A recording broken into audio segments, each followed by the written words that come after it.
begin.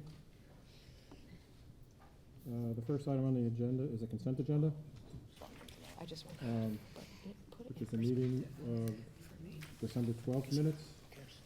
I'll make a motion to approve the consent agenda, Right. including the warrants. Does anybody Yeah. want to have any discussion on any of those items? Yeah, just a quick question. Just because we have vote in front of each one of these, you didn't mean that we would vote separately, or is it? Well, on the consent agenda, I thought we just voted once on the whole Yes, thing. yep, so Okay. that's my motion. I need another notebook. All right, so were there any updates needed to anything? Or any further discussion on anything? All right, So, so all those who approve? Aye. So and all those against? All right. Okay, did anybody sign in for the visitors' comments?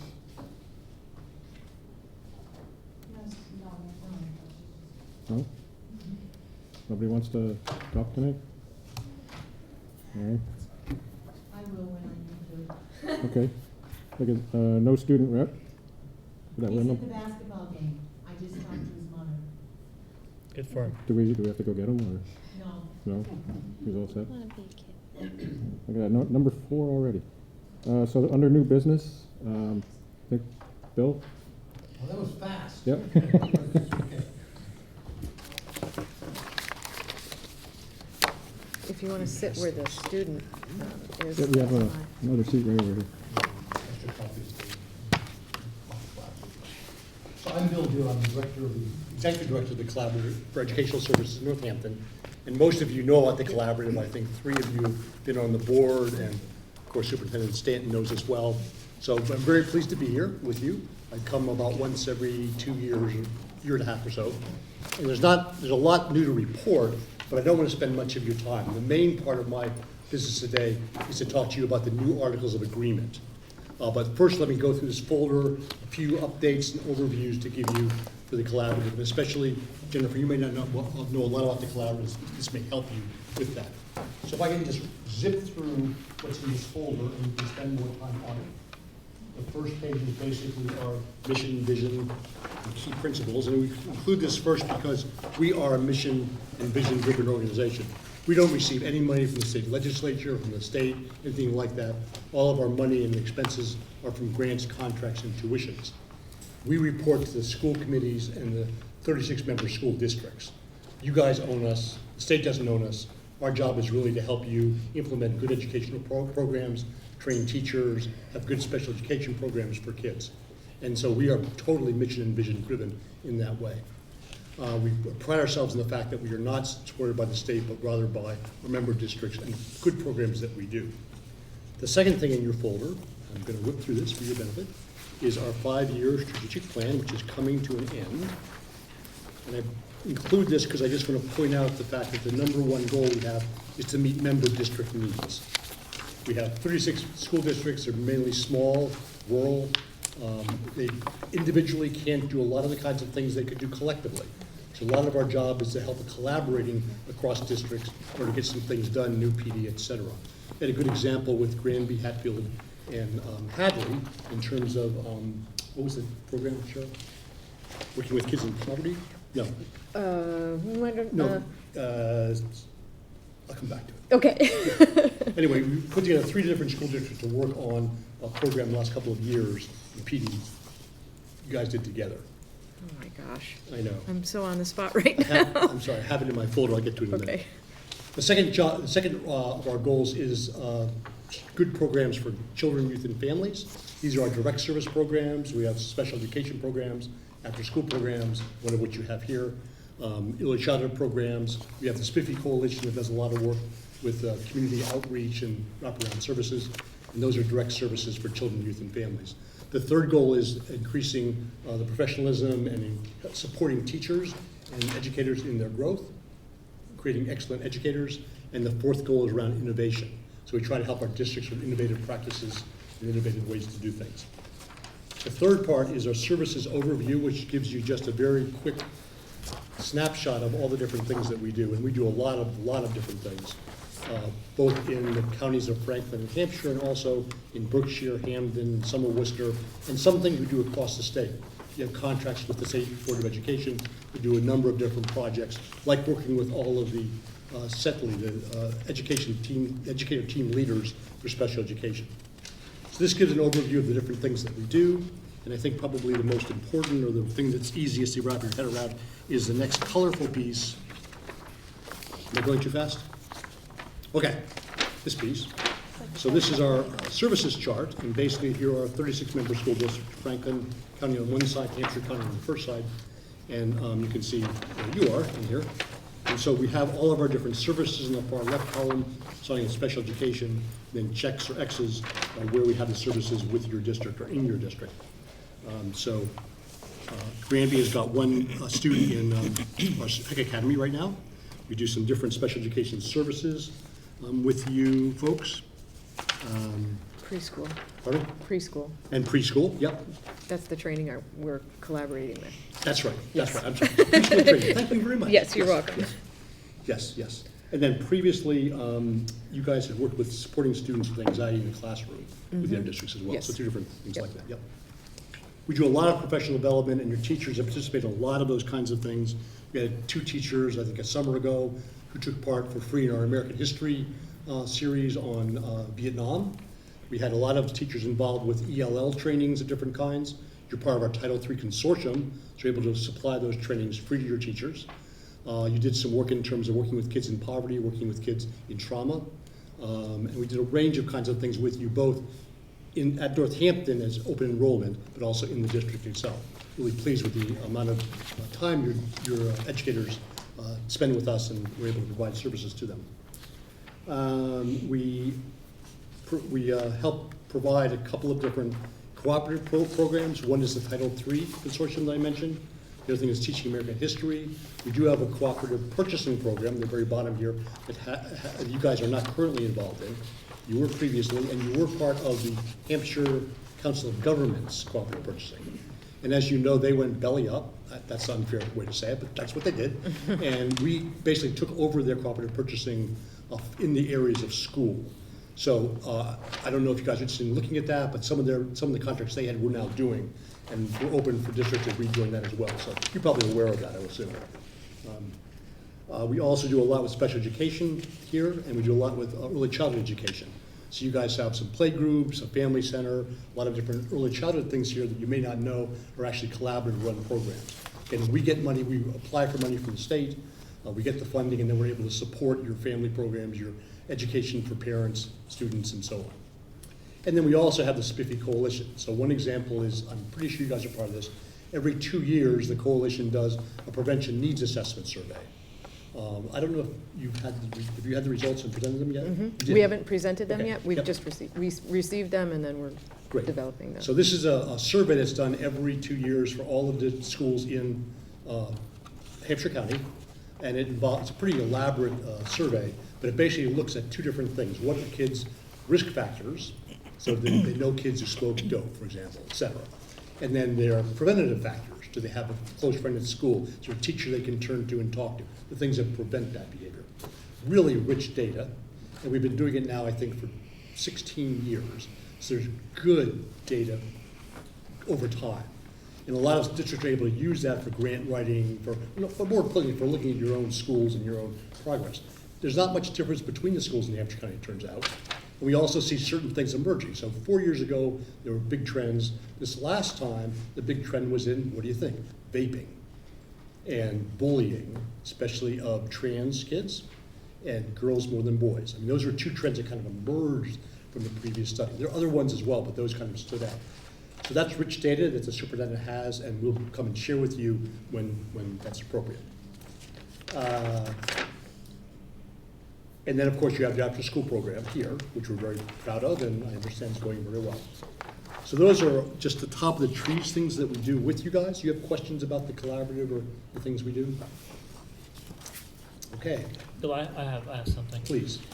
So I think I remember Turn the back to me.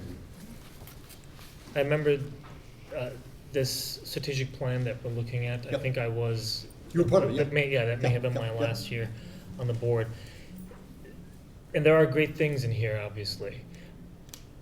Where do we see how these things impacted our school districts. I mean, as I look at, Granby's column, there are quite a few services that we are collaborating for with with CES.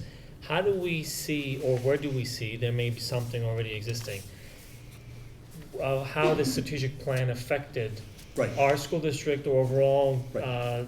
districts across the Right. county? And where do we see what the roadmap looked like with the tactical items that actually were put in place, sometimes changed, tweaked based on the feedback that we're providing? What does that interaction look like? Right. So that's a great question. This is the fifth year of the 5-year plan, so right now we're engaged in exactly that kind of a study. We're looking at all the different reports we have, the data we have. All of our grants have to produce data for the state and so on. Like your after-school program has a lot of data associated with it. And right now we're compiling all that to look at exactly what you said. What's our progress in these goals? They sound good, we have objectives within them, but where did we go with those? And that's what we're measuring right now as part of then preparing for our next 5-year plan to build off what went well and to build new things. I don't have the answer right now, but definitely working on that, and we'll have it for you by the end of the year. My just quick wrap up Yeah. on that one. My suggestion would be, and I may have Please. mentioned something similar when I was attending the meetings.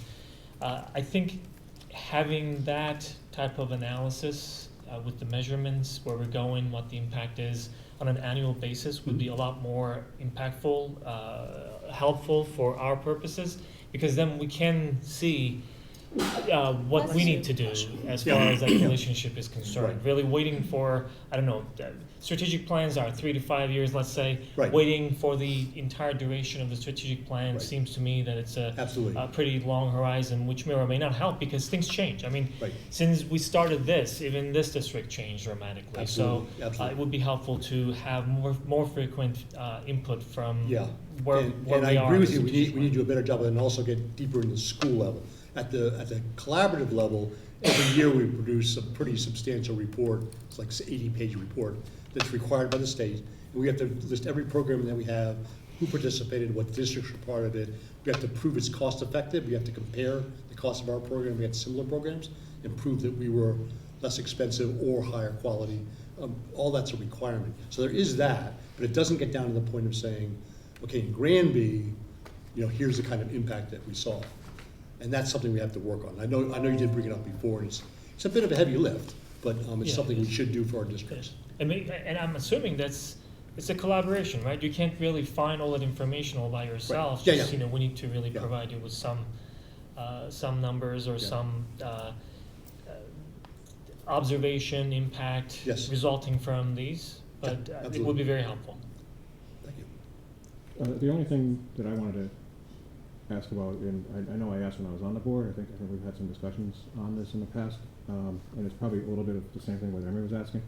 I know historically, when I was on the board, I struggled sometimes to find and ensure that our voice here in this town was being heard on the collaborative. And I just wanted to make sure that whatever plans that you have, you continue to strongly gather that data, rather than just the aggregate data and then look at, Right. doing it.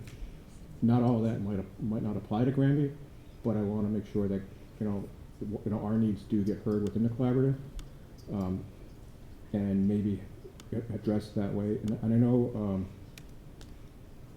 when we spoke about it, your response was that you talked to Cheryl and you guys communicate, a lot. I just want to make sure that that continues, Mhm. and that there are tools in Mhm. your kit that actually help you find out what each of your districts really need.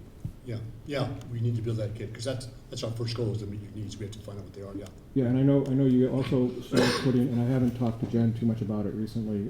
I know you tried to put a little spot on the agenda at each meeting to have an open discussion Yes. across. I don't know if that's still We've happening. been doing that, yeah. Okay. We I haven't know had as the much time struggle as we there wanted, but was- we have been doing that, yes.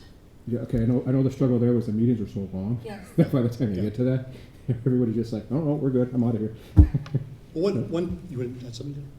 So one thing to build on that is that one of the things I think is important the collaborative does is we become kind of a spokesperson for our small and rural districts with legislators.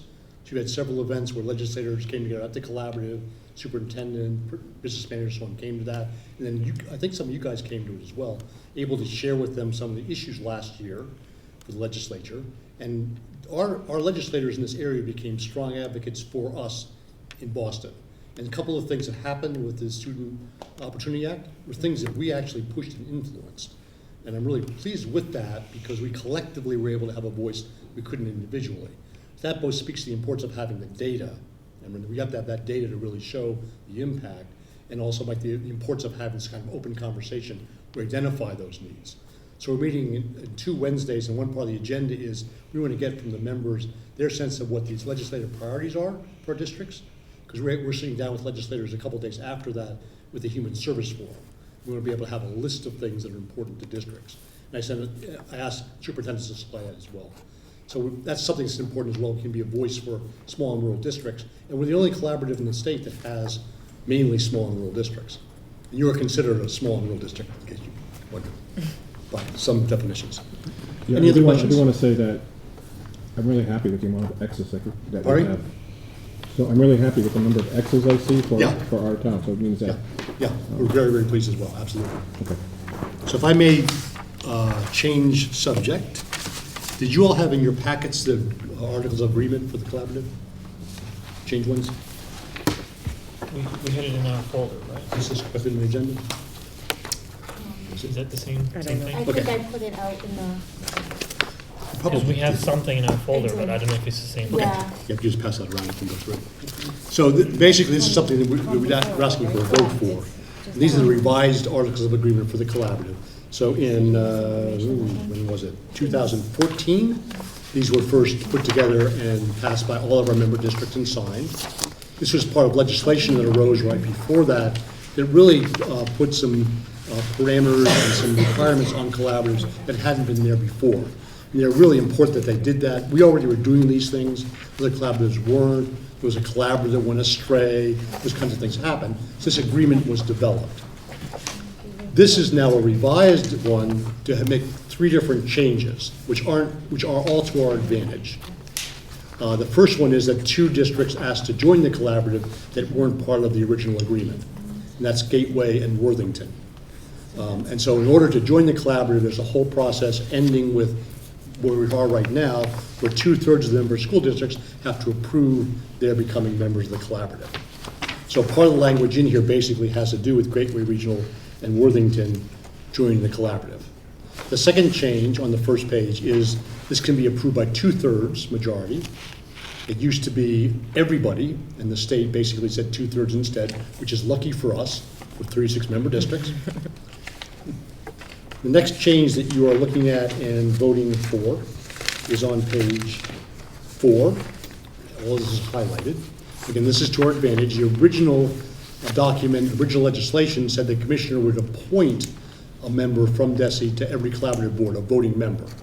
And so basically every board would have, and it might put a dampen on some conversation to have DESI sitting there and having a vote.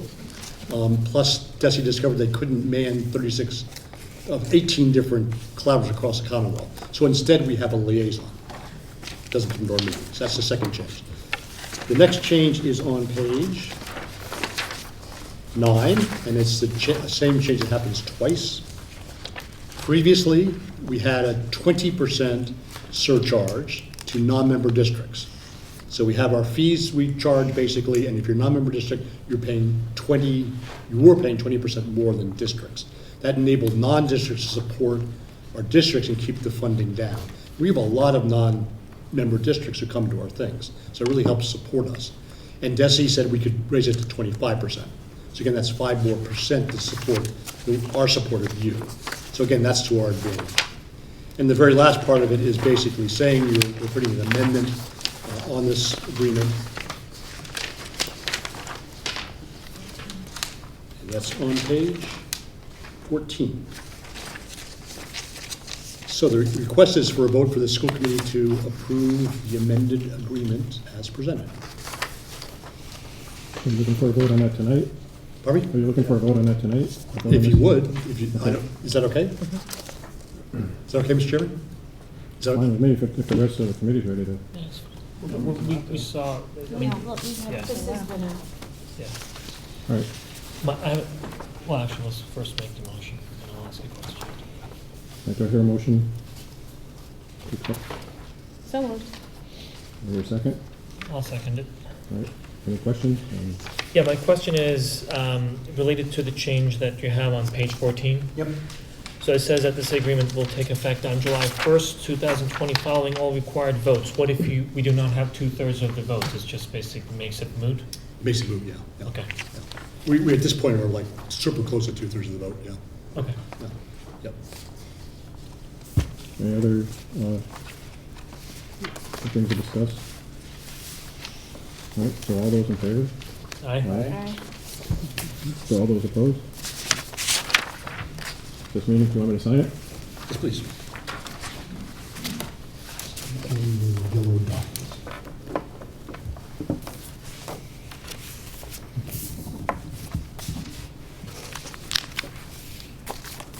Thank you all very much for your time. Thank you for coming. Good to see you. As usual. Yeah, thank you. And thank you all for your service. I come to a lot of school committees, obviously, and I'm always thrilled by meeting with folks, because you guys are volunteers.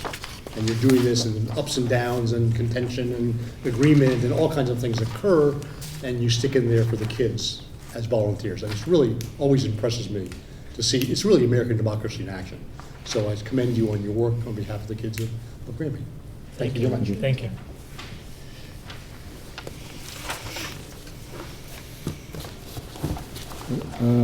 Moving on to esports.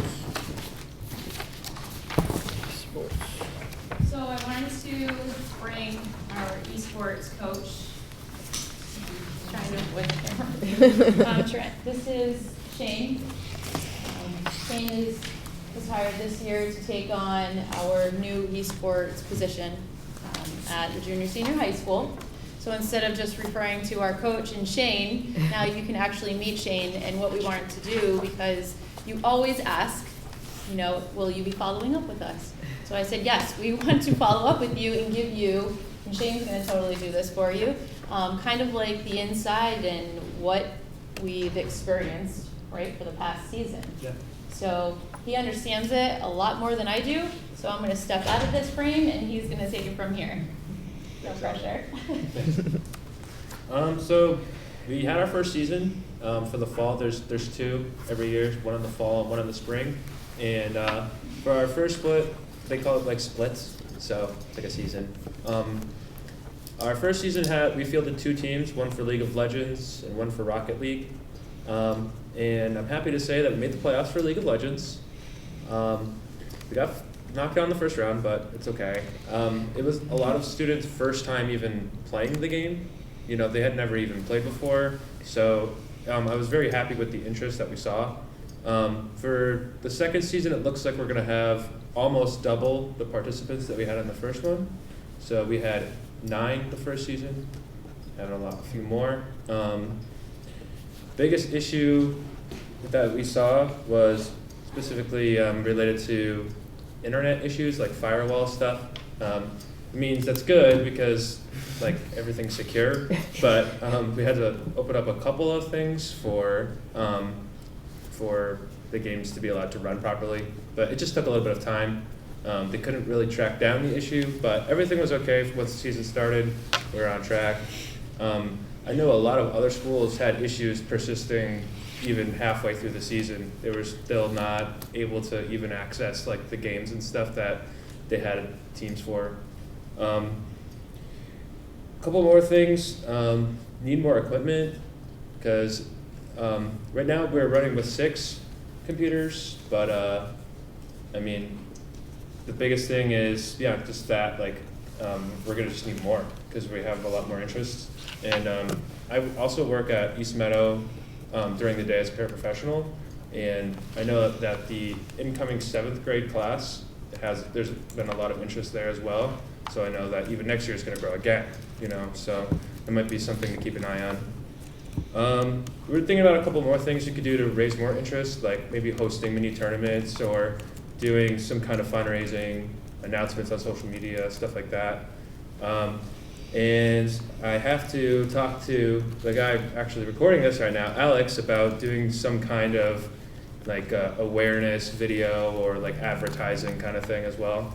And yeah, that's about it. I don't know. I'm gonna just open the floor for questions. Yeah, so one of the things I was just gonna ask about, Yeah. and you touched on it twice. One was, what was the interest like? You said it was good. Yeah. And then you said we were gonna double, so then I started thinking, you're probably gonna need more equipment, and then what do we do about that, right? Because Right. funding is always a concern, and, you know, Yeah. we want this to be available, but at the same time, we only have so many dollars to Right. spend. I know that David, I don't know if you guys are familiar with him. He's okay. IT guy or a computer tech guy. He actually managed to get those for us donated, and he said he might be able to do that again. Okay. So that's a possibility. The biggest thing that I know he's going to say is maintenance and upkeep. Allie just let me know that we have a cart now specifically for the esports equipment, like a laptop cart for all the computers. So that might help with that.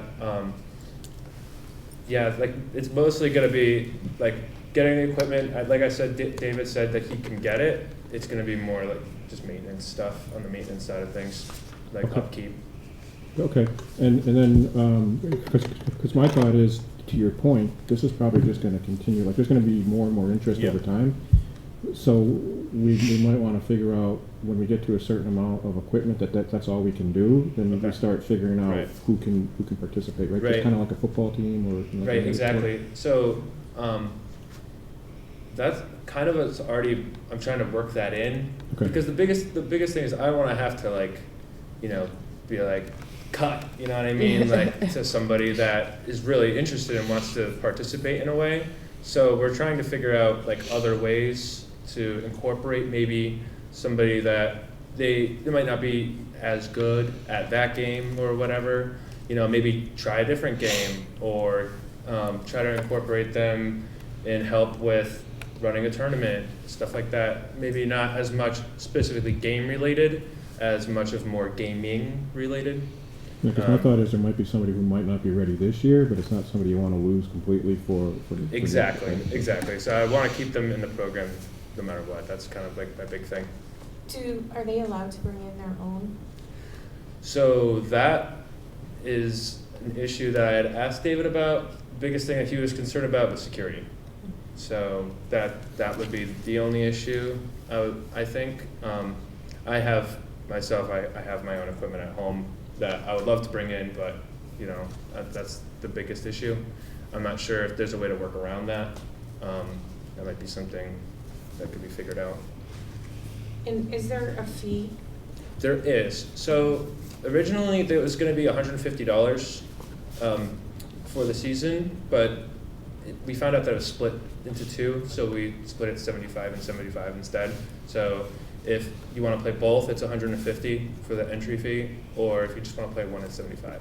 So we have like the new players coming in, we'll pay $75, and if the returning players want to keep playing, they're all set because they had already paid the $150, so they're all set. So that fee is really just put towards whatever organization, I forget the organization that. It's called Play VS is the name of the org that's kind of running it. They're like partnered, I guess, or we're collaborating with MIAA. So that fee just goes directly to them as, Yeah. okay. Right, so it's not really. Not all of it, Oh, just to okay. be super clear, sorry, Shane, you're doing awesome. Proud of you. Not all of the fee, right, so that fee will get deposited into athletics, right? Okay. And then we'll get the VS software bill for the players that have signed up for the seasons. And again, there's the two, I'm learning this too, there's the League of Legends, and then there's Rocket League.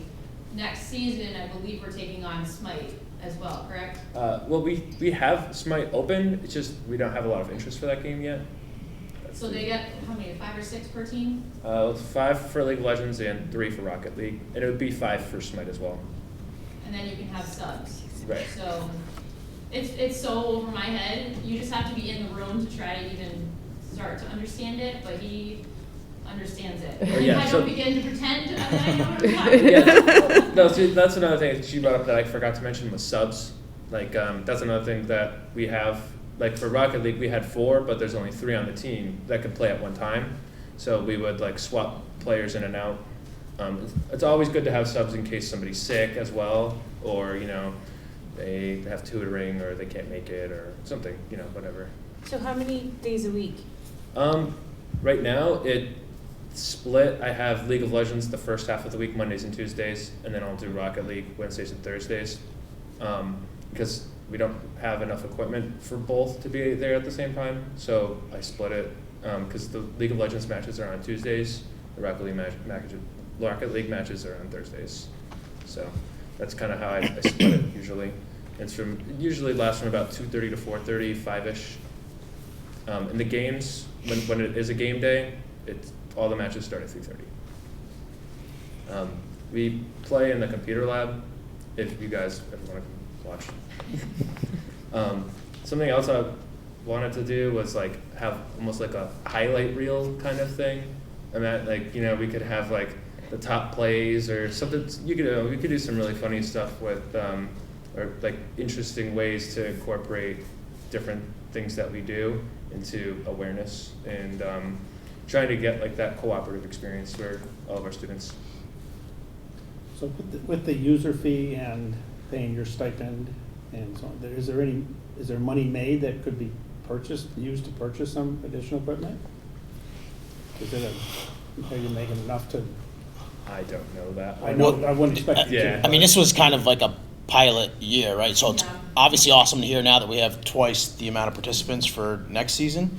So that's certainly something that we'll look to when we're building the budget to see if we don't have to rely on donated equipment. Right. And when we say donated equipment, it's the equipment that had already been donated to us. I don't think David was going out for new donations for this. But now that we have a lot of interest in it, we'll certainly kind of separate that like we separate all our other sports and see, what if it's cost effective or not. The other question is, are you talking girls, boys? Is it 7 through 12? What's the group of Yeah, kids like? 7 through 12, girls and boys can join. One Or girl what do I you know. have? What's the makeup? We've got 7 through 11. 7 through 11. Yep, and Boys and girls. all boys, but there was a girl interest before, but they had other obligations, I think, or something. But there was 2 girls I know that were interested before. Neither of them ended up joining, but I know that I used to sub at the high school as well. I know that there's a lot of gaming interest both there and here, and I think as the that awareness factor continues to grow, I think more games will be added to the list of the collection that we have. So who knows? Maybe you'll see. If you guys have sons or daughters that play video games, maybe their favorite game isn't there right now, but in the future it could be, stuff like that. It's just not offered right now. Well, thank you. I think it's a good start. Yeah, And especially me if you too. already built up some interest in this building. Exactly. We're going over there next year. That's a good thing too, so. Exactly. What- Any other questions? Yeah, what type of costs do we have for the sport? Is there travel? Do you go? No. No. No cost. And the only reason why I'm asking, Mm-hmm. all those fees that we're collecting, I'm assuming they're going to a revolving fund Mm-hmm.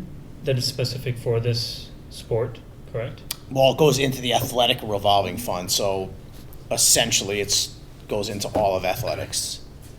So, I mean, the way we do for other sports, like if you're going to play lacrosse, you know that you're paying money for lacrosse and it's going to be used for, cost of whatever related to that, even if it goes into one. If we can keep it separate that way, I think it seems like there is a growing interest, and we want to really make sure that we are able to respond to that interest, Mhm. and it's going to be a cost issue eventually. Mm-hmm. So it would be good to see what those fees constitute as far as our ability, and then rest of it we can talk about it when Yeah. we talk about the budget. But again, this is the first time tonight that I heard that we had twice as many prospective participants for next season, which is awesome. So obviously Ally and I will talk budget. We'll talk with David. We certainly have enough technology in the district to accommodate, twice as many users for next time. Well, that's the kind of thing that made me nervous. I'm sorry, I don't know a lot about this either, but I hear gaming and technology, and I'm thinking they need state-of-the-art, top-of-the-line. So the only one thing that I know about this is it's like $1 billion industry right now. It's like the interest is out there, and I'm sure as our teams grow, we could probably we could maybe collab with some other teams or organizations that are in esports. But again, this was the first season. We had 9. We didn't really know how it was going to go. It obviously went great. So we will certainly now kind of get into more details. But if we made the playoffs, then the equipment that we're using is obviously good enough for the games. It runs it. I'm sorry, but that was another concern of mine. Is like like system requirements kind of thing. Yeah. They do run. Not great, but they run, and they can. I've optimized them to the best of my ability to try to make them so they can run as smoothly as possible. They do run. So they're on laptops, right? Yeah, they're on laptops. Yeah, and the ideal gaming system would be a desktop. Like, yeah. You got the tower of power kind of thing going on, like all the lights and cool stuff like that, But another thing that kind of stinks that isn't. I wish maybe the company running it, Play VS, would have thought of is maybe not just computers, like getting like Xbox or PlayStation involved too. I wish they would, but I mean, I'm not going to wait around for that. Is this a web-based program, or do you have to download? So it's actually both. Okay. So Play VS, the software for Play VS is through a website, and they send you codes that you copy and paste into the game that you've downloaded onto the computer. Yeah. Copy and paste that code in, and it puts you in like a private lobby, private match kind of setup where So that's one's a close on each web-based. side. Yeah, that part is web-based. And then we had to, once we got the laptops actually to get onto the websites, it took a couple of more weeks for the programs to actually be able to run fully. It was just like there was weird things that they needed to have changed in the network. It was just really strange, like some of the stuff. They had like a list like this long of just per game, and there's 3 games, So. Allie, we have to use Play VS because it's through MIA, right? Correct. For right now. If we just had like a club team, would there be any other organizations that we could play through instead of Play VS that would offer us more games, you're saying? More games or more ways to play? Like you said, Xboxes, PlayStations. Gotcha. That could be something I can look into. My biggest worry is that they might not have like the backing. Mm-hmm. That might be a little wishy-washy. That's my only thing. But I know I had talked to one of the coaches that we played against, and they had a couple of other games that they were running, but they said it wasn't like really as professional. So that's my biggest worry is that through a different like vendor organization that they were doing. But they told me that it wasn't, like I said, it wasn't like as professional or as easy. So that might be an issue as well.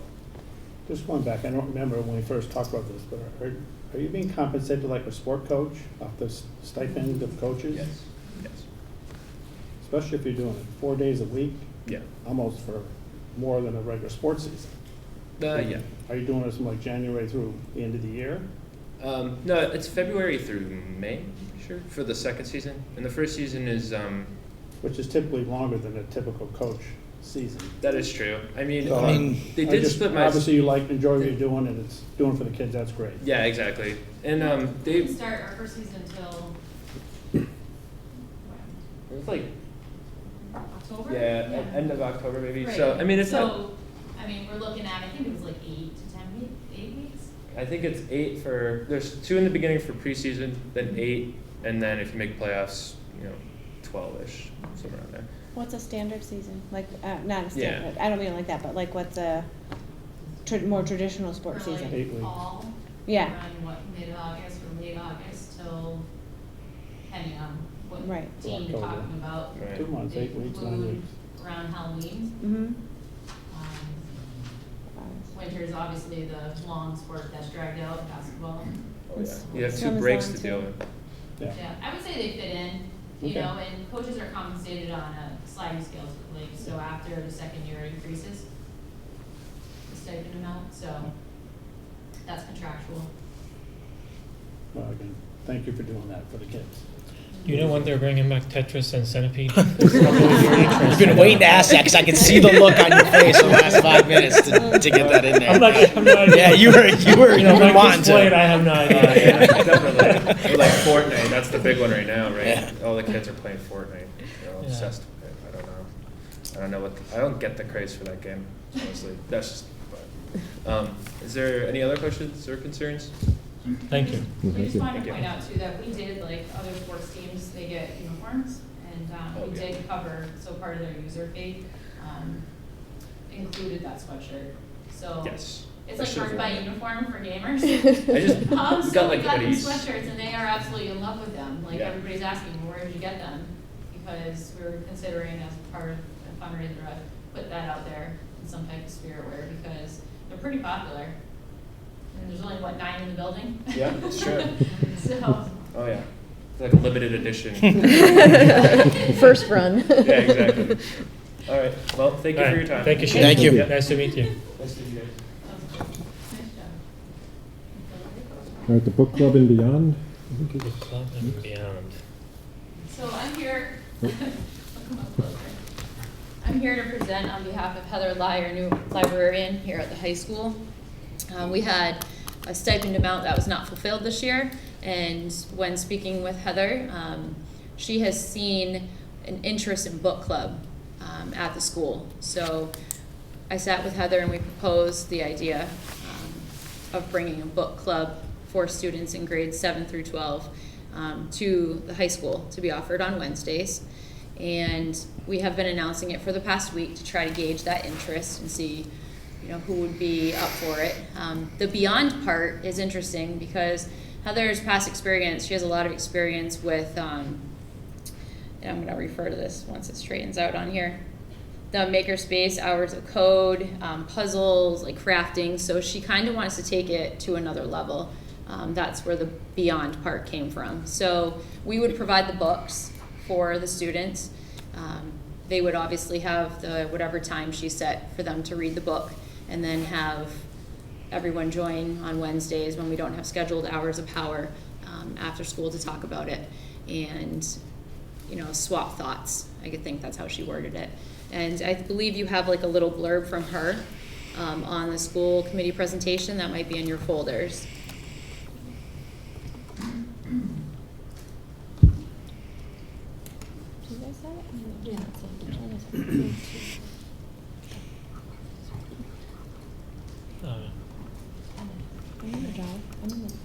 This is the job. I thought this was yours. Huh. I said, oh, there's some good information here. Right, so she felt really bad she couldn't come tonight because she lives super far away. And I told her I was gonna be here anyways for esports, so I told her I would present on her behalf. Again, she's new to the district, she's done an amazing job. You know, she had some big shoes to fill in the library, and in her past schooling in her old district, I mean, she was on Twitter, she was out there. She has a technology background, right? So she's really looking to make her own space, right? So we use the words like makerspace. She's really looking to take the library to another level. But we tell her baby steps, like take your time. It's your first year here, there's a lot to take on, and yeah, she's done an incredible job.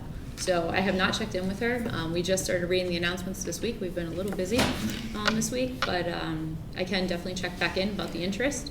But we were hoping to fulfill that stipend. You know, there are a couple other ideas that we had about proposing a different club, but I think we were gonna wait until next year for that, but we did have that one stipend still open. So we're hoping to fulfill it. What stipend is it? Is it that library media specialist? Literary. How many Wednesdays are you talking that you don't have a hour of power? I mean, if this happens. I'm gonna go with how many months do we have left to school? 5? 4, 5, so there's 3:15. That would be a roundabout figure, at least 15. And the stipend's peanuts, right? I think it's about 6, Adam would know, 6:18 or something. 6:18. So, but should we do it after school from like, I think she said 2 to 3, 2 to 3:30 or something. Maybe able to get the late bus Yeah. or whatever. Yeah, if it's scheduled on Wednesdays, I think we consider that in picking the day. But we're trying to reach out, different kids, different interests.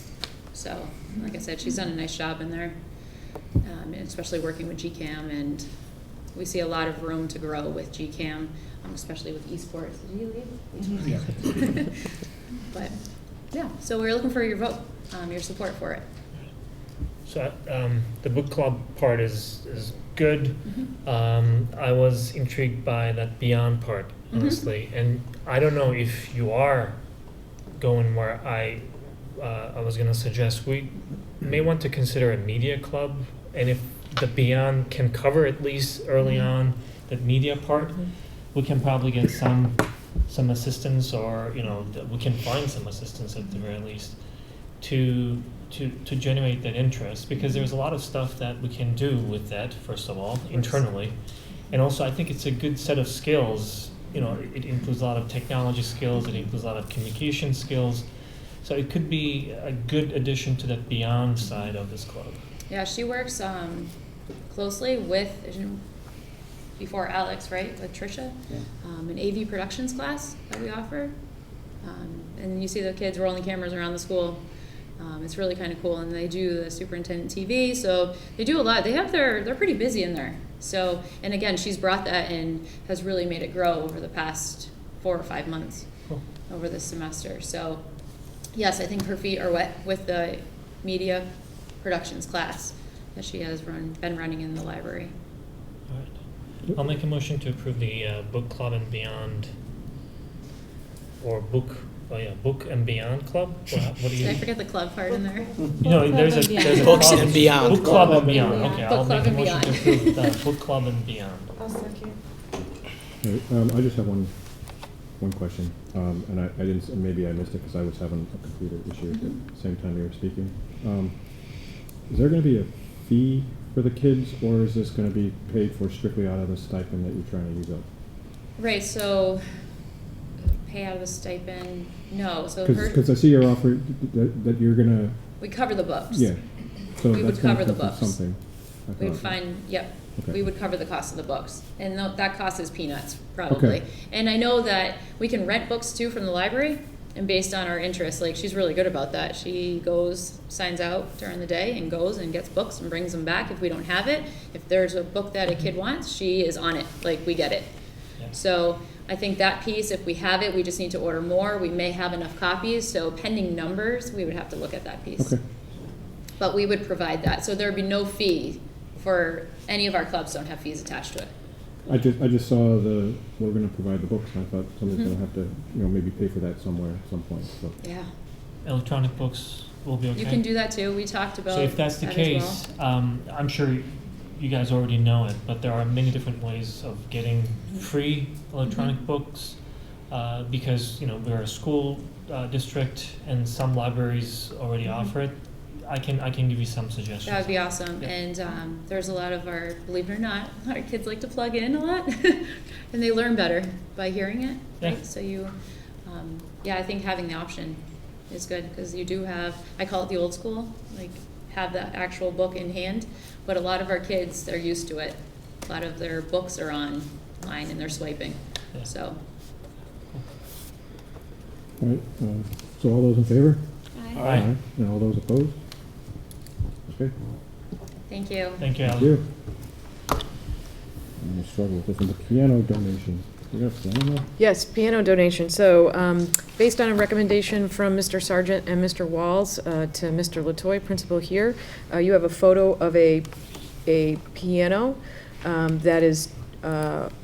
Latoy is requesting to be deemed surplus.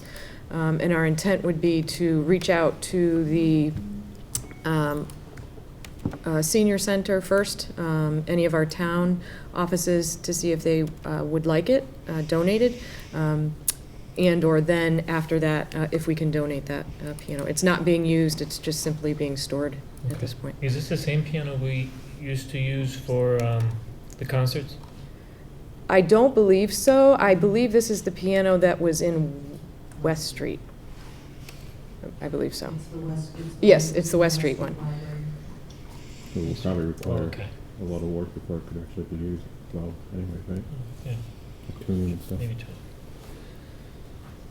All right, so you need a vote on that? Yes. Do I hear a motion? I'll make a motion to donate the piano. Second? Second. All right, So I have a question. all right. If we get it tuned, there's no way to use this piano? Here? It isn't that it's not usable. We are not using it because there are multiple pianos here already. Yes. Oh, we do? Okay. Yeah. It is literally surplus. And it's not in a condition that we can sell or anything? I think our intent was to look at the town. We particularly good, looked yeah, at the senior yeah. center and thought maybe it might be a nice addition. Yeah. Maybe not. It may be, and honestly, you know, those videos and stuff, they put them everywhere. Oh, I bumped yeah. into one at a shopping center, at a mall, the other day. You know, people sit down and play, maybe if Mhm. it serves a purpose to, you know, create some connection, that's great. So, okay, thank you. Any other discussion? All right, so all those in favor? Aye? Aye? Now, all those opposed? All right. So we need a CPR revision to the Yes. policy? So in your folder is another folder called Policy. And just to give you some background information, the district has been under an educational stability review. Is everybody able to see the policy folder? Yes. Mhm. I'm a hot mess today. I apologize. There it is. And so based on that review, there's several steps to that review. The very first step happened over the summer, and we had to submit by July buckets of documents of our policies, procedures, things that we hand out to parents, how we enroll children. And based on that initial review, it was found that a couple of things. Number one, we do not have a required policy relative to educational stability for homeless students, students in foster care, and military children. And in addition, our policies for student attendance, student admissions, and student enrollment procedures did not have the required disclaimer. And the disclaimer is in the overview for you. The disclaimer reads, "The proof of residency requirement does not apply to students and families covered under the ESSA guidelines for students who are homeless and students in foster care. The family should contact Carol Hepworth, Director of Pupil Services, who will work with you to enroll these students. She can be reached at her email and then her phone number." So those policies need a first read or a waive of the first read, and the disclaimer needs to be added to the policies listed above. So do we need to reinstitute the subcommittee to do this, or are you looking for a vote on this? We're sort of already instituted, right? We're just Yeah. waiting on. Yeah. Yep. So I'm trying to figure out what we need to do with this tonight. Do we need to vote on this? Well, right now, the policy, the procedure for adopting or changing policy is 2 reads and then a vote. You can choose to waive the first read and call this your second read, and then we would bring it back most likely at the next meeting, and then we would vote to approve Okay. and amend. Because I'd rather come back to a vote Yeah. at the next meeting, Mhm. if everybody else is okay with that. We can't vote today anyway, Okay. because, yeah, we have to waive the first reading and come Yeah, back for the that's it. second. And then the other thing I wanted to ask about, I know we just went through a lot of these. Are these ones that we hadn't gone through yet, or are these ones that we've gone through and then they've made some adjustments, we just didn't get back to them yet? These are policies that we have gone through, but these are amendments that these are changes to policies that came out after ESSA was reauthorized. That's kind of where I was Yep. going with this. So I know we did it, but I know we go by what's on MASC a lot. Right, and it if was- MASC didn't have this, we probably didn't Yes, catch it, and right? actually, one of these, the homeless policy, educational stability for homeless students, students in foster care, and military children, the MASC policy was inadequate. And so that was brought to basically all of school districts in Massachusetts. So we worked with attorneys locally here, the pupil services directors, and drafted and then vetted through legal the correct policy language. Okay, and I guess what I'm trying to go is this isn't through lack of anything that was No. done on our side. This is No. just a normal time Right. and stuff, and then it just popped up Yep. in some sort of an audit that was being Right. done. And I think that's the work of the policy subcommittee, is that we have basically two large policies, I and H, I think, that need to be completely reviewed. But once that's done, the entire policy manual is complete, and the work of the policy subcommittee then would be if there are any updates or changes that come to the policy that has been well-established. Okay, and then, I mean, I'm sorry, you just kind of opened up another whole line of thought in my head. Yep. When MASC updates their policies, is there an alert that goes out? Yes. Like, okay, because I'm just trying to figure out how we know when we need to go back and start to make some changes without having to start the whole thing all over, because it's a very time-consuming. It is very process. time-consuming, yep. Mm-hmm. But MASC, as far as I know, MASC updates are not binding. We may No. choose not to have Correct. some of those Yep. policies. Yep, and Or we may have additional policies Mhm. that may not have been considered by them yet. yes. Yeah. Right, but then the ones that we have that they have, we do try to take their wording, right? Or Yeah, at we least, try to Yep. be consistent. yeah. okay. So, I think we're just gonna, I guess, acknowledge that we're gonna take this back, read it, and then put it on the agenda. So what are we reading?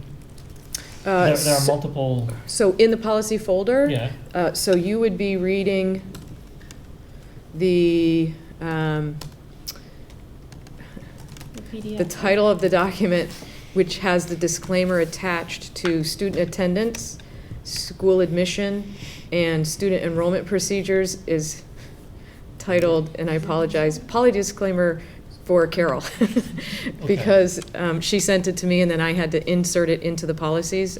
So you have to read that and make sure that that's clear to you. And then the JFABF final PDF at the very bottom is the policy that did not exist in the Granby policy manual that needed to be added in full.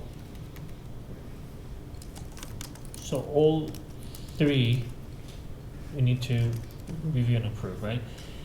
Are the other documents basically supporting information for this particular Yeah, it change? gives you some Okay. I just background. wanted to make sure Yep. that we need to, Yep, it gives you some background into what the desk review process is and why we received the, call them flags, but they give you an opportunity to correct that before you go into corrective action.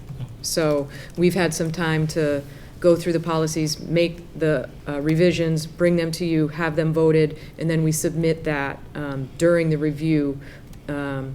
And they review all of that information again and hopefully bless us, and then we're compliant. The legal criteria I thought that you would be interested in. That talks about the SE background and why the changes were established, and just the memo to the superintendent so you know how we are notified and what process. I think it's a good opportunity to educate on the depth of what this work is when we go through a policy review, educational stability review, a district review. It's an immense amount of work. They will be in district, I believe, next week for 3 days. Interviewing superintendent, leadership, teachers, parents, the special education parental group, CPAC. And so it's in depth, and then we get a report on what they find. So not only are they looking at policy and procedure, but they are trying to find out how is it being implemented, do people understand it, do they follow it? So it's very thorough, and we get some really good feedback. So the last time they were in here, they interviewed school committee too. Are they gonna need to do that? So that was a different review. Right. No school committee Okay. this time. All right, I just trying to Mhm. make sure I understand all the pieces that are happening. Okay. You probably gave them enough last time. They were I don't think I spoke. I think it was only you. Well, that was enough. So, hopefully I didn't misspeak, because this is the first time this is coming to us, and we already read it. We're not gonna vote on it tonight, No. so it already makes it the second read next time anyway, so we don't need to really waive the first reading, I'm assuming, or is that, Technically, no. okay. Yeah. All right, I'm sorry. Okay. So that we'll just make sure this gets on the agenda either for the next meeting or the meeting after to vote on. I don't even have any, I'm gonna look like an idiot, but I have no idea what this next word is. Apogee. Apogee. I can't even say it. It's been What it looks like. a long day. Apogee. All right, so we're very excited. Part of the strategic plan in the communications piece, you're fine. Former teacher, this is normal. Was to introduce, develop, and implement multiple ways, better ways to communicate. So we are ready to launch our app. So I'm just going to show you the little movie. And was everybody able to download the app today? Okay, so let me just show the movie. Introducing the brand new app for Granby Public Schools on Android and iPhone. It's everything Granby Rams in your pocket. This is the home screen. Tap the 3 horizontal lines in the top left or swipe right to see all the menu items.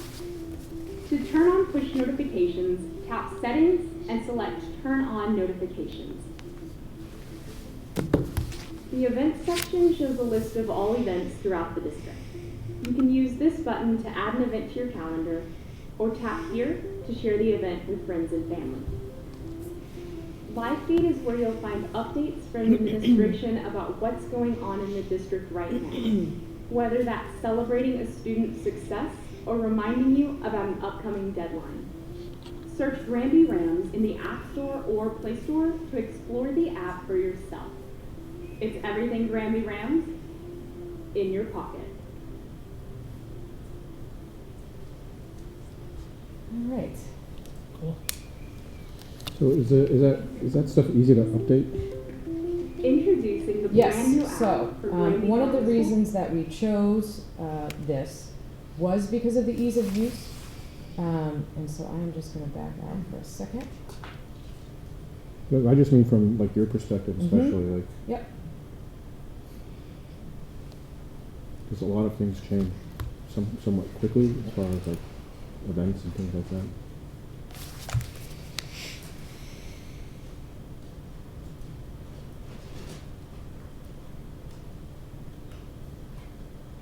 So from my perspective, as an administrator, either myself, the superintendent, any of the building leadership, nurse leader, what this allows us to do under the platform is in a single click, we can send out information, same message to Twitter, Facebook, and it ends up on the website. So prior, we would have to do individual uploads to the website or revisions to the website. We would have to go into Facebook, log into Facebook, put on a post, and then we would have to do a tweet. This way, we can do it all in one. And so when we do that, we get to this screen, and you can see in a single click, I can do Facebook, Twitter, and the live feed, and the live feed goes directly to the website. So in addition to launching the app, tomorrow we'll be sending out the information to parents and families about the app. The website will go live on Friday. It has to populate a security certificate, so there may be a downtime over Friday night and Saturday. So we're hoping that by Saturday afternoon, the new website should be up and running. The great thing too about it is if you pick Twitter, it will give you the 280 characters that you need to post. So in terms of being effective and efficient in our communication, I think we can get out a lot more celebratory information and important information in a really quick and efficient way. And just to show you what the website is going to look like, this is the website. Let me see. My kids and their radishes. And their radishes. So I'd like to make this smaller, but I don't want to blow it up. So anyway, this is the website, the new website. This is a slideshow, so families can click right through this. And we update that on a regular basis. This is probably the most interesting thing and I think effective and valuable thing for us. The front page of the website is current. Information that we're putting out on the live feed comes here on the right. The events are being updated. And Ram Pride is actually outdated, and I wanted it to stay that way because how we're going to use Ram Pride, the news section, is going to be a space for students to publish in a real world way their work. So we'll be reaching out to the high school journalism classes and East Meadow literacy classes and writing classes to write and publish up on the website. So we're keeping that aside for the moment. But what is exciting, I think, and as people understand the difference between using your phone to get really current information, the front page of the website, versus static information that will be in the back pages of the website. So if I go to East Meadow, which I'm going to go to Granby Junior Senior High School, all of the pages will have basically the same front, introduction of the administration and pictures of the kids and introduction to the school, and then, oops, let me come over here. For families and students, if you click on the plus, all of the documents that families will need will be posted here. Media Center is a good example. We have Meet Your Librarian.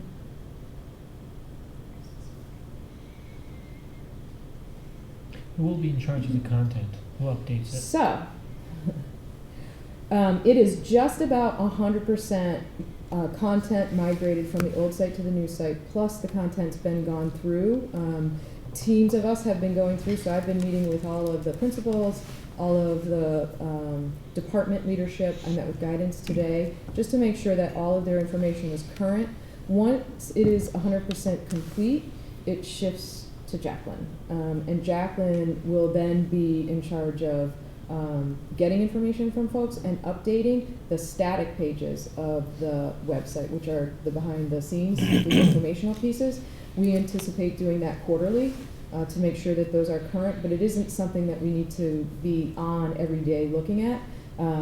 That really is the front page, and that gets generated basically by administrators and department chairs using the live feed and Facebook app. And you said this synchronizes with the mobile app? Yes. Automatically? Automatically. So, for instance, if we go to the home, if you notice 2 hours ago, I took a picture of Nancy on my way over here on my phone, teaching CPR to the staff, and I literally turned in ThrillShare and put it out in the live feed for the website. So it instantaneously feeds the app and the website with one stroke, keystroke. That's good. Yeah. I noticed the other page looked like a lot of people could like put stuff out there, and then it had to be approved. Yep. I'm sure you have a list of approvers, and just want to make sure that it's the right list, right? Okay. Yep. Yep. And I just looked at timely. I know. Right. So that's why we want students to have a space to publish, and so that's why we're using RAM, this section, Ram Pride, because that can be submitted to a principal, can be submitted to a department chair, can, you know, if Nancy is doing an article, let's say, on the health fair that's coming up, a student can submit that to her, she can approve it, she can send it to Jacqueline will upload it at that point. So the checks and balances are there. But on this side, you can have somebody else out in the field see something great, take a snapshot of it, send it out there, but then it needs to stop and get approved. And then theoretically, that can be done within minutes, and then that's out on Twitter and all those other places. Okay. Yep. And Twitter doesn't populate here because of the firewall. Did anybody check Twitter? Oh, you can't check Twitter. Well, maybe if you're on your data, you could check Twitter. And I think I did Nancy's post to Twitter. So I'm not sure I understood that. Twitter doesn't ever? Here, no. So the firewall blocks Twitter. Okay. And Facebook. That filter is universal? It doesn't? Yes. So we've been talking with David, and it may be part of the new 2022 budget to request some technology, device, hardware, software that would allow us to give permission to certain members that need access to Facebook, not just for this, but you know, we have a student complain about something that happened on Facebook. We literally have to go to our phones to look that up. So if we can give administration and department heads permission or an ability within a safe environment to get out to social media, it's important. But there's a cost to that we haven't been able to absorb prior. So there was no exception in our current filter that? No. So basically, what happens is, you know, administrators just use their phones, which, you know, your phone can be a hotspot. So that's how we kind of manage that. So if you've got to go on Facebook right now on your laptop, if you're linked into their yeah, I know that we don't allow it. So it's a good question, and that's what we're asking David. I think that you might see in the FY22 a request for hardware or software that allows us to really give permissions, specific permissions to certain groups of people, and we have not had that before. Okay, but you can set it up so that it is automatically updated with Twitter or Facebook information, so folks outside the school district can see it. Yes. Okay. Yep. So often, if I know I want to use Twitter, I just switch to my own data, and then I can upload to Twitter and Facebook. Yep. Anything? Thank you, Sharon. You're welcome. So just to be clear, the website is not live yet. It will come on over the weekend at some point, but the app is. So the reason why I asked about the content is because when you sent that email and I downloaded, I also went to the site. I saw that there were a lot of stuff that did not sync. In fact, there was more that I could access on a couple of folders on the phone. Okay. That I could, but I also noticed that there's a lot of outdated stuff, and that's where I guess Jacqueline's help is going to be important to make sure that all that stuff is wiped out, and then we have everything that is. Yeah.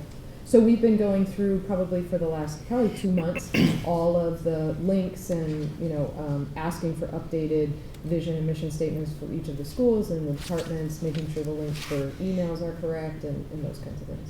Okay. Thank you. You're welcome. All right, any other questions on that? All right. So now we're moving on to old business. So the district plan. Do we have anything specific to talk about under the For old what? business? The old business, the district plan? Yes, so in the district, in your folder, I believe, this was a while ago, the committee had requested a timeline, more detail around when these goals and action steps would be implemented. So that's there for you. and I'm certainly happy to answer any questions.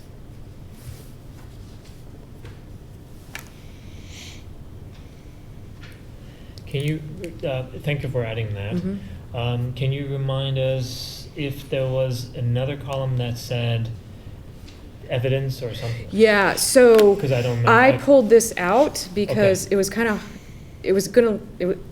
the columns were just not gonna be big enough. Okay. And it would have been really small. So what I did is I pulled out the main section, if you will, and there are about 5 sections: district improvement goal. So there is instructional, leadership, curriculum and assessment, continuum of support, social emotional learning, communication and collaboration. Yeah. Those are the big sections, and then in each section, there was a goal, and then in the next column is the action plan. In the big document, there was a section on how it linked to the district improvement goal and the strategic objective, the strategic plan. There was an evidence column. So it was just getting really unwieldy. Okay. So I just pulled it out. I thought it was just a little easier to read. All right, thank you.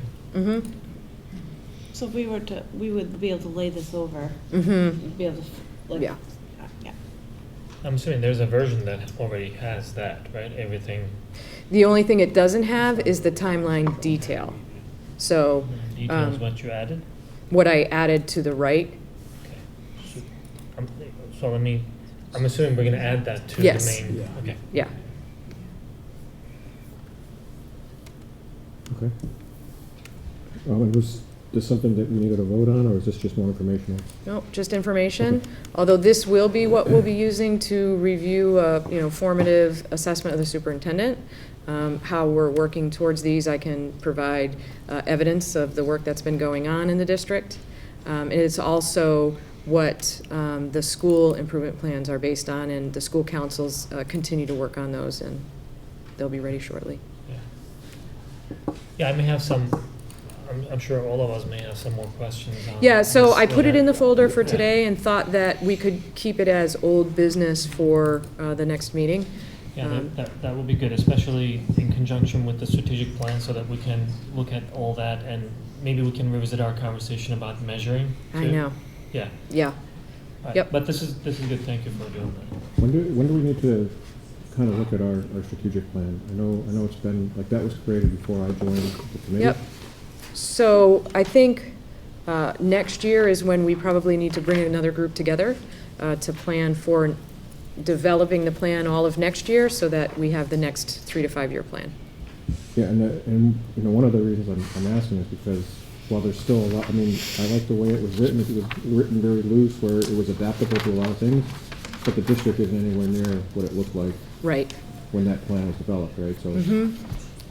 I think it requires Yeah, a little we bit. made a lot of progress. Yeah. Mm-hmm. Okay.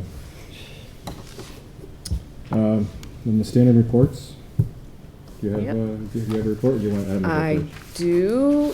The superintendent update, the text for it is really just what we saw, the launching of the app. So I do want to read it. Thank you to everyone for their hard work on bringing our new Granby Ram app and website to life. One of the best things is that anyone in the community can download the Granby Ram app and see the amazing things we're up to, like nurse leader Nancy Jenks doing staff CPR training at Granby Junior Senior High School tonight. The Granby Ram app is a great way to stay connected. Check out the events tab, athletics, dining, and staff pages. Great things are happening in the Granby Public Schools, and we're so excited to share it with the community. So I really want people to know that anybody in the community can download the app. So anybody can stay connected, particularly with events. I think we were hearing that people weren't sure what was going on. On the athletics page, it does link directly to the MIAA website and the schedule. So that was one of the little tricks we had to work around.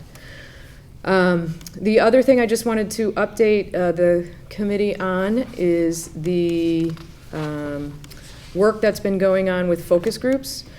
So we've had 6 focus groups on 3 separate days to date with parents. Monday, Tuesday, and Wednesday of this week from 8:30 till about, it's ranged between 9:30 and 10, and then the evenings from 6:30 to 7:30 or even 8:30, a couple of evenings. We have one more scheduled for next Wednesday. In addition, we've been meeting with the school councils. I met with Granby Junior Senior High School yesterday, and East Meadows is next week. We have met with GAA, and we'll meet with them again on February 3rd. They have a tremendous amount of information. Music Boosters will be later in January. And we have come out to staff meetings to share what's been going on and get staff feedback. We met with Granby Junior Senior High School on the 13th, and East Meadow we will meet with on the 27th. In addition, I've been meeting with grade level teachers. I've met with grade levels 3 through 4, combined rather. And I met them on Monday for about an hour. We stayed longer. And then also grades 5 and 6, same, just a little bit earlier. And I've also met now with both the grade 7 team and the grade 8 team, and they've really had a lot of insight and I think really good feedback that we're bringing together to put in the overall plan. So where we are right now is we're still gathering information. We still have a couple more weeks of gathering information. Our hope is to have a proposal ready for February 4th, and potentially with a decision and vote the Tuesday after February break. What is driving these conversations? What is the...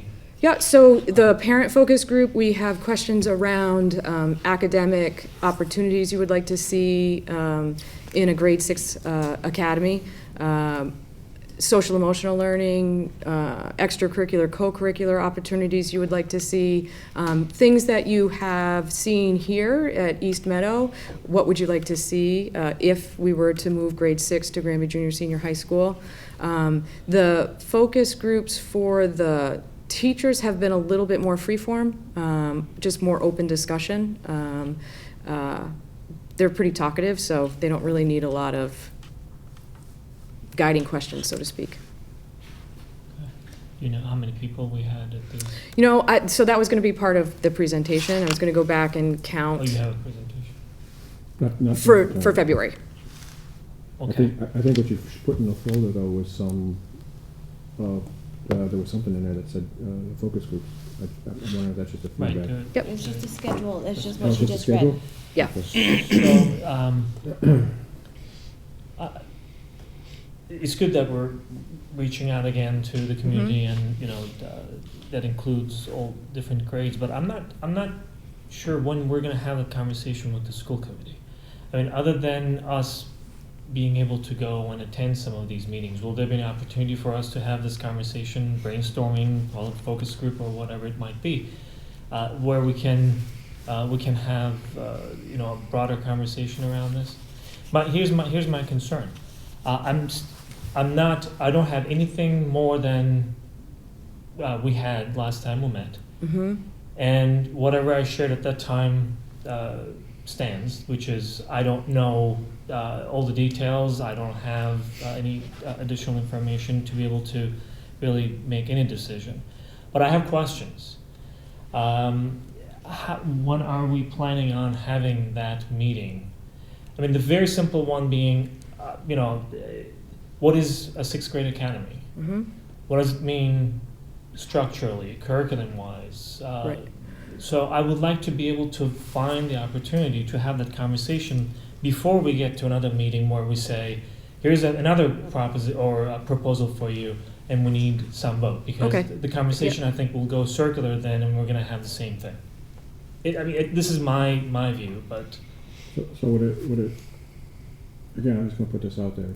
I know you're building it, but would it make sense to have something like that structured into one of our meetings prior to when you're ready to make the proposal, just so that you've heard from the focus groups, you've gathered all that data, and then you've heard from the school committee, and then you put your final proposal as to what that looks like? Does that kind of work for everybody? I mean, I'm just trying to to balance all this, because I know you're doing a lot of work, getting a lot of information from the community. But to Emery's point, unless we go to the focus groups, you're not really hearing from the school committee. And I don't know if you need, I don't know if you need to hear from the school committee, but at some point, it would be good if you at least had some input, I guess. So I went to a focus group, but I went as a parent, not as a school committee member. Yeah. And I could only go for a short amount of time. I had a very important date at a dress shop. No, I mean that's. So if we have all the information gathered at those meetings, and then if we review them, and then have a discussion on what we see, and then give our feedback, and then come up with a proposal.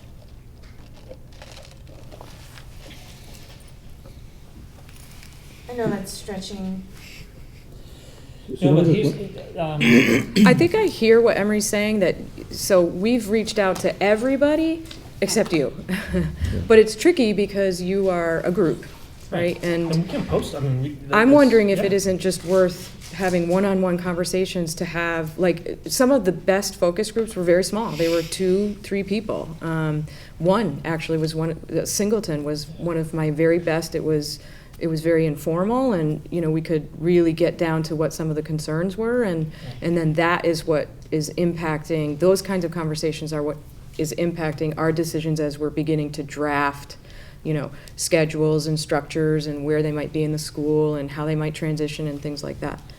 And I'm sorry, but I thought what I was hearing was, yes, you're talking to everybody but the school committee, and that was one of Emery's concerns, and then but some of the things that you were bringing up, I thought were some of the things that you were actually starting to put together. What does it look like? What does it feel like? What does this look like? Who's going to be responsible for what? One thing that I don't really want to happen again is that you put all the, whether we agree, disagree on anything, there's a lot of effort that goes into this. I mean, all these focus groups, time spent on understanding, interviewing folks, and doing the research. I don't want that to, again, just be seen as waste if we just say, hey, you know what, thank you for that, but I still have other questions that are not covered here. I just want to make sure that we have the opportunity to say, here are the areas where we're going to have some questions. And the other thing is, I love the fact that we actually are doing the focus groups, but at least in my experience, there may be some different ways of looking at it. Focus groups are for us to understand how constituents, stakeholders, whoever, users, they will react to certain things, right? But at the end of the day, the decision lies outside those focus groups. And I really, again, just going back to what I was saying before, I really want to make sure that I am well informed about all these things and I'm able to ask questions.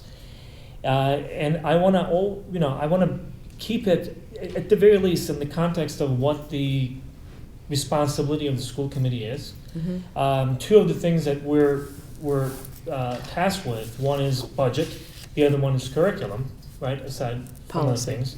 When there are curriculum changes, we vote and approve curriculum changes. So I'm still not sure how either one of those things will be affected by the things that you may propose to us. And I don't really want to say, hey, Cheryl, this is great, but we still cannot make any decision or can't even go forward. I think we should just look at all of the aspects of this decision-making process together. The timeline, what is needed, what we need to be able to make a decision, so that we don't really send you to make those circles either. I mean, I genuinely feel bad, or I will feel bad, if we, again, make a full circle and have the same conversation in so many weeks or months.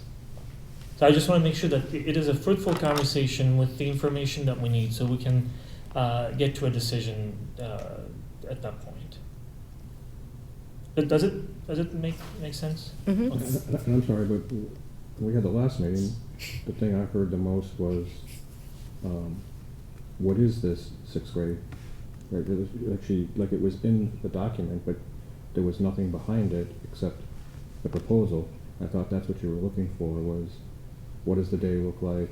What does the curriculum look like? What is the structure? I thought that's what she was going to reach out to the focus groups and start putting all that information together. But that's not what you get from the focus groups. Focus groups don't even know what they are probably even less informed than we are, right? Just if we're gonna invite individuals, except for people who may be within the school district, individuals who are coming from outside, they're actually coming to speak their minds and also maybe get some information in return. They're not gonna be the ones providing that information. Oh, no, I get that, and I think what you were getting from the groups was really just an understanding of what they would like to see. Yeah. And then with that understanding, then you would go in and you would build all that other stuff. Yeah, so there was questions geared specifically towards the parents on their feedback on what they would like to see or what they viewed it as. I think the way we said it was, we don't want to make any assumptions. Right. That we want to make sure that not only is it what they want to see, but what are their concerns. So the questions were really just guiding questions. So sometimes the question was, for example, what opportunities would you like to see in extracurricular, co-curricular activities? That sparked a discussion of, well, what if the kids are playing sports? What if they're not playing sports? And it was really a healthy, robust conversation of what the goals and the values of an after-school program would be, and really what they were thinking in terms of things that they know that their kids would participate in. We talked about things that might conflict with our town organization. So it really just was, for a lot of it, just an open conversation. No, I'm sure they are, and I'm not really. Again, I'm very happy that we're having all these focus groups. It's so good, but I thought this concept, at the very least, the sixth grade academy. Just let's forget about everything else, all the questions that I was raising. Let's focus on the sixth grade academy concept. I thought there was a structured concept, or is it a fluid concept that gets shaped based on the second, based on what people want or need and all that? Mm-hmm. Yep, based on really the needs of the community. And, like I said, I don't want to make any assumptions as to, what I think a sixth grade academy could or should be. I want to make sure that it is shaped by input from as many people as we can. Okay. So educate me on this. I tried to do some research, and there are so many that I could find, and I just went into details. They have their own structure, their own administration, their own curriculum, their own all that.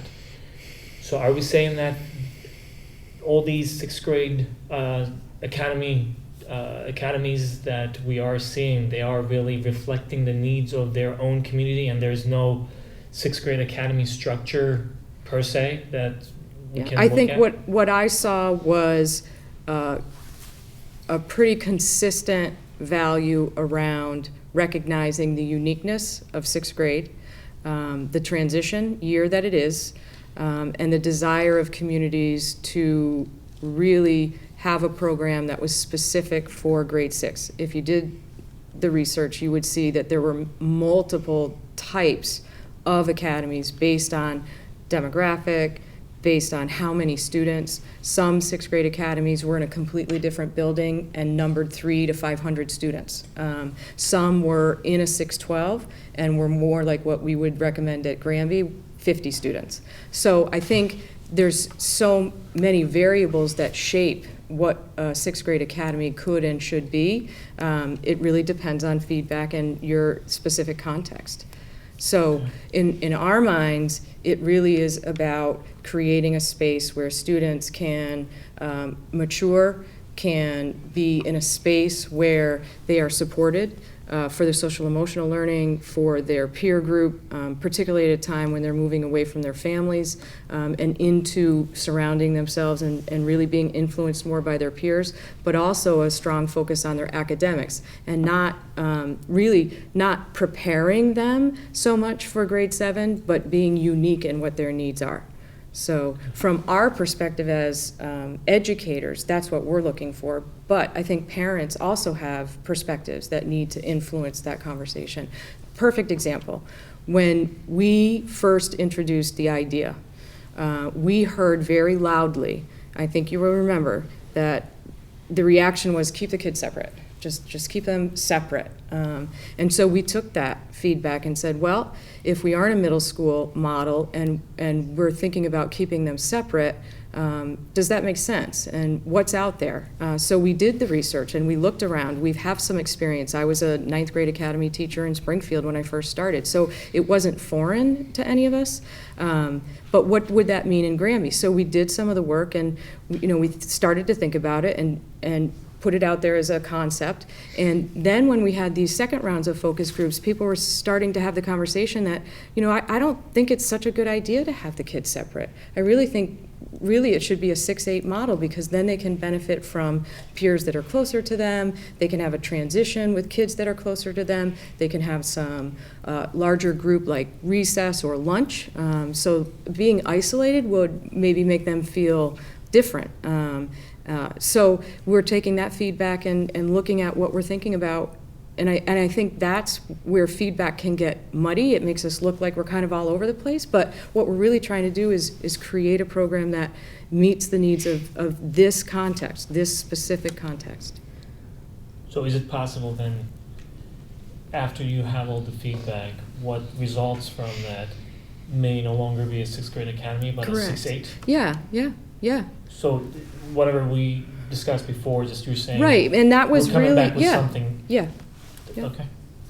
Yep. Can we do it in steps so that we can maybe have these types of conversations, as opposed to, again, just, my big concern is that we're going to have that one conversation where there will be a proposal, but we will have tons of questions still remaining, and that will not allow us to really have that, constructive dialogue so we can get to the decision.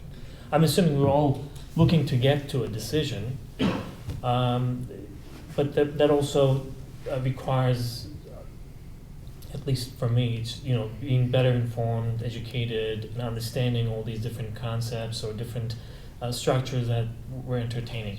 It would be great if we can have it in those layers.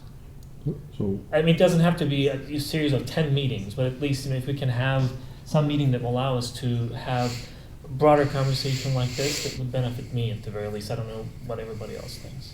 So my concern would be that, I've been to a couple of the meetings, and I shared this with Cheryl, my take on this is I think a lot of the parents who are here, at least from what I can, they're very reserved. I don't think they're really telling us how they feel. When we're asking them to, what do they want to see over there, that's a real hard question for them, in terms of what programmatically they would like to see for their kids. And so I think it's very difficult. And I think we're at the same thing, I've started this before, I am concerned that if we're still focused on 6th grade academy or something, and we don't like that, then we're not looking at the other things yet. We need to go further in terms of what's it going to look like if they stay here. I brought this up before, and no one's talking about that, but we need to. I know people want to, but I think it's just as important as what you're going to do over there, because I think that's the feeling that a lot of people do not want their kids going over there, but they don't want to look at and tell you that right away. So Again, my that's my take. understanding of the directive is to develop with more detail the 6th grade transition, whatever that looks like. Go out, get feedback, do your thing. In addition, create information regarding keeping them here. What does that look like? So it isn't that we're not looking at that. That's ongoing and has been ongoing as one of the options. And then the third was to get more detail regarding the preschool, the concern about the cost of the playground and those estimates. So nothing has stopped, but we've really gone forward with gathering information so that we have the information to really shape in more detail and with meaning what a 6th grade transition could look like. because I think that was actually the biggest lift out of the 3 pieces you were given. Right. Creating that with more detail so that we knew what we would be voting on if we voted on that was probably the biggest piece of the 3. But one thing I wanted to say though is that would it help? So I know people have a lot in their mind now, and then maybe something will pop up later. But would it help if you guys just sent an email to Cheryl with the things that you would be thinking about for asking you know, questions, and then you can start coming I can do prepared that. to kind of knock those questions off. Yeah. Does that make sense to everybody? Because I know you have a ton of them, because you blasted off. I always have time. Yeah. Yeah, we can do that. Right, and then that helps you make sure that you're getting to the details that Emery's looking for, and that Jim's looking for, and Jen's looking for. And I'm sorry, Jen, I didn't mean to interrupt you. And I think, though, to Jim's point, if there's questions about other, then make sure that those are included. Questions about what is it going to look like. I think you made the good example of, well, kids are in and out of the classrooms, and we put that into the very first proposal. This is, you know, the numbers of kids that get pulled out, the majority are included. So it doesn't look like the class size goes down very much in some cases, in most cases. But that was information that we gave you because you had the question about that. I think you had the question about it too. So if we're not answering the questions, it isn't that, you know, quite frankly, we're not trying to be obstinate. We just don't know what the questions maybe are. Or we're not presenting them right now, but doesn't mean we're not going forth and getting the information in preparation to present it to you. I didn't stay for the whole focus group, so I don't know. Were there questions that you asked in a guiding way about thoughts on what parents would like to see if students stayed here? We didn't ask that. No. So, and I'm not trying to be obstinate either, but I mean, it's pretty clear that there's very separate camps. And I apologize if, you know, maybe I'm having trouble with the two sides and the two hats that I'm wearing, but it, you know, it feels like there's information that, like Mr. Petrus is saying, is that parents are feeling reserved, but it maybe is there, and I don't want it to be more work.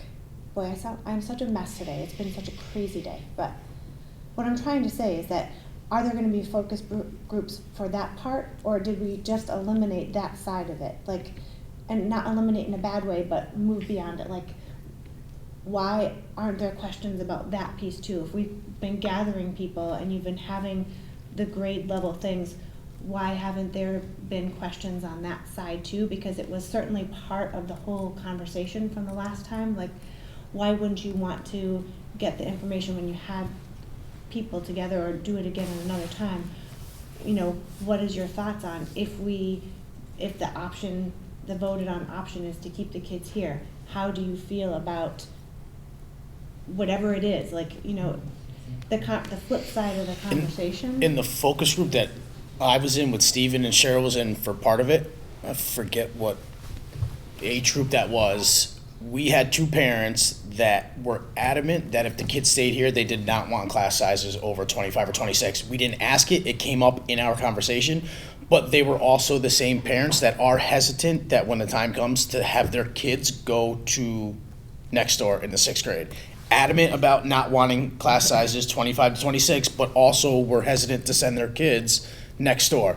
But we had a very good, constructive conversation around it, and we kind of, and Cheryl and I talked about this today, Stephen has a good job of kind of easing that sentiment about the possibility of them going over there. And one of their comments was, I think it was 2 to 4, 2nd to 4th grade, either whatever it was, their kid is in 4th grade right now, in 2 years possibly going next door. They were more comfortable of having us, if they moved to 6th grade next year, us working out the kinks next year. By the time their kid got there, they were more comfortable with that than having 26, 27, 28 kids in a classroom. So we didn't ask specific questions. It came up in our conversation. And that's exactly my point. But that's one focus group. You had a number of them. Right. So we didn't. So what I would say is that conversation happened multiple times.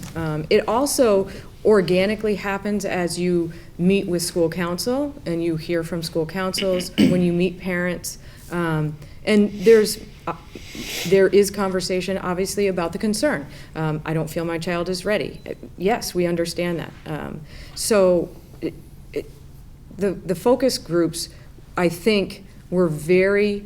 I think they felt comfortable to share what they needed to share. And all I was going to say was, and I'm trying to figure out the best way to say this without getting people angry with me. The choice of staying here, I'm not sure what would be required in, like, I like asking the parents, what would you like to see if the kids stayed here, because there's only so many options with the kids just staying here. Does that make sense? So it's really, do we go to larger class sizes? Do we try to figure else, something else out smaller, in between? But at some point, the class sizes do have to go up, and that's really the discussion: is how do you feel about larger class sizes? I think, right? But we didn't ask the question specific. Like, we didn't have a guided question. That was my own question. Okay. And when it comes to the class size and all that stuff, I think those are conversations that we need to have. But what I was maybe not so clearly trying to say is the focus groups will not determine the class size that we agree to, right? At the end of the day, it's a school committee decision, so the better we understand what that means, we can have the conversation. I'm assuming there are academic reasons, there are other reasons why we want to keep class sizes at a certain level, whatever everybody agrees that level might be. But if that's going to work into the conversation, we should have those conversations within the school committee sooner than later. That's what I'm saying. So I guess my question is, you said you were seeing this in terms of layers. What are those layers? No, layers being just, we need to have these conversations because we need... What conversations? The one that we're having right now. So, we can send you the questions, but understanding so a 6th grade academy, as I understand now, is not necessarily a 6th grade academy. It can be a 6-8, yep. right? Yep. So when all these variables change, I would like to keep up so that I can actually focus on whatever's being considered. And I don't know that I have that opportunity. I will have one opportunity, and I don't want that to be the case, yep. which will be the time yep. of the proposal.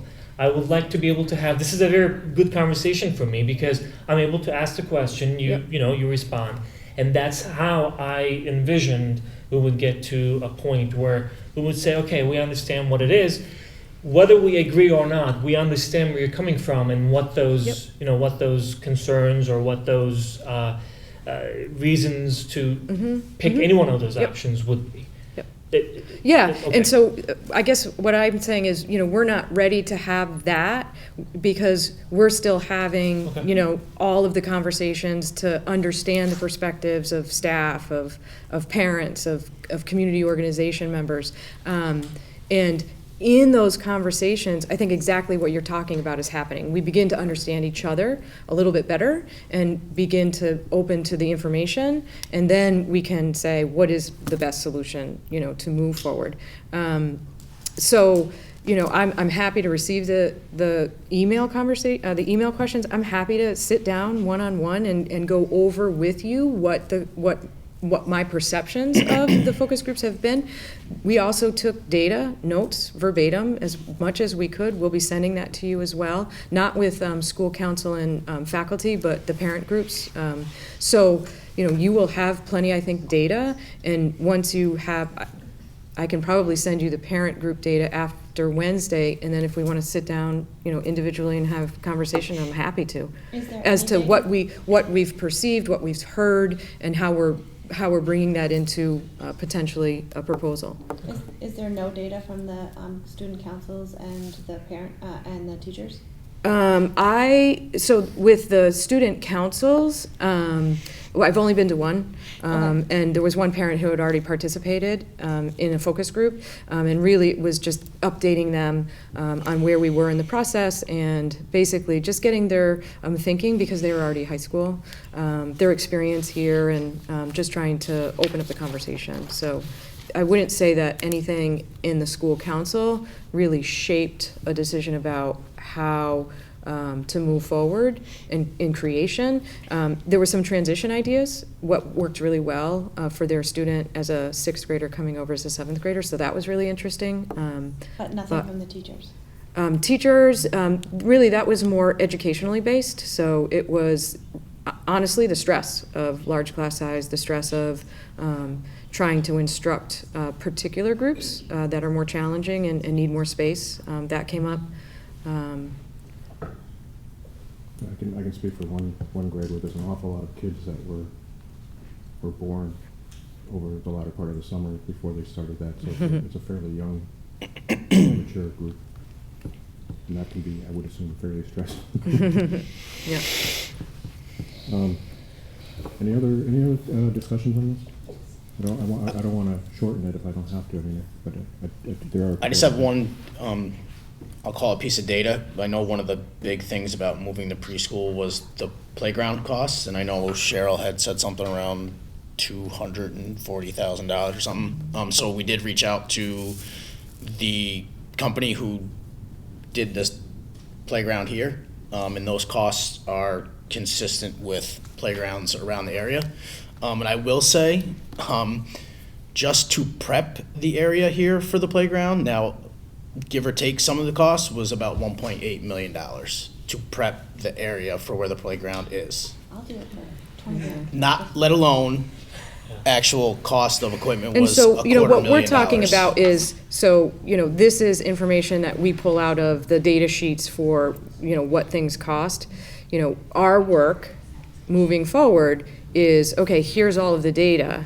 Now translate that into the square feet of a playground that we would be building here for preschool.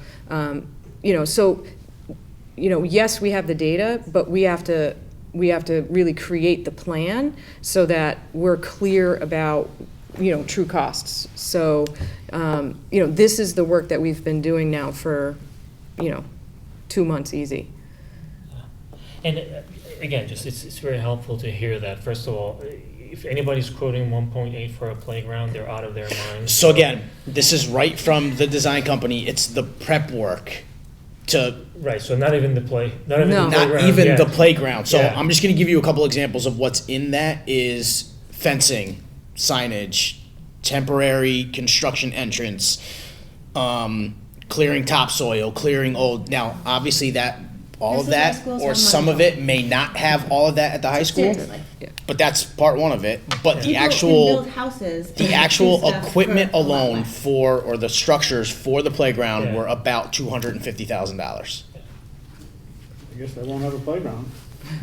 Well, I'm just saying. And the only reason I'm saying that is because I know that was one of those things where Cheryl had said we reached out to other places that just built playgrounds and they were $250,000, and we thought that was astronomical, but Yeah. that's No, very it's good consistent that you with. reached out and you have some, so we know that there are some extremes on that. And the Right. other thing that I want to emphasize is this: I don't want any one of these decisions to be picked, to be selected, because the other option is something that we detest. For instance, I don't want 30 plus kids in one classroom because the alternative was something that, it should all come as a result of a thoughtful process. There was a reason why we said all these years that I've been on this committee, and I know that before that, the smaller classroom size was important to the district.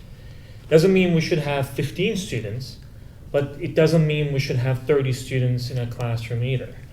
So I don't want to make sure that our circumstances don't dictate some of those decisions that we're making. It should all be the result of some, thoughtful conversation, and we should find the best solution forward. But we need to have more of these conversations, more of these dialogues, to be able to understand what what those options are and why and how. This brief conversation is helpful to me. Otherwise, I'm basically looking at websites. I'm looking at what.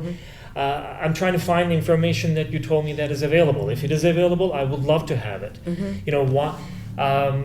Sixth grade academies or 6 to 8s that are similar to your thinking, or sixth grade academies that are reflecting the community's needs.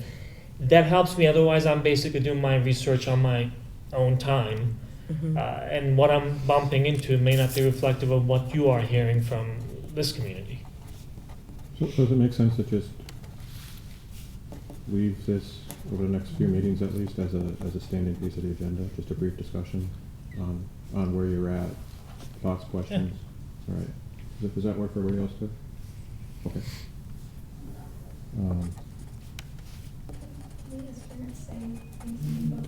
I'm kind of sorry, but well, it kind of spurned from the superintendent's report.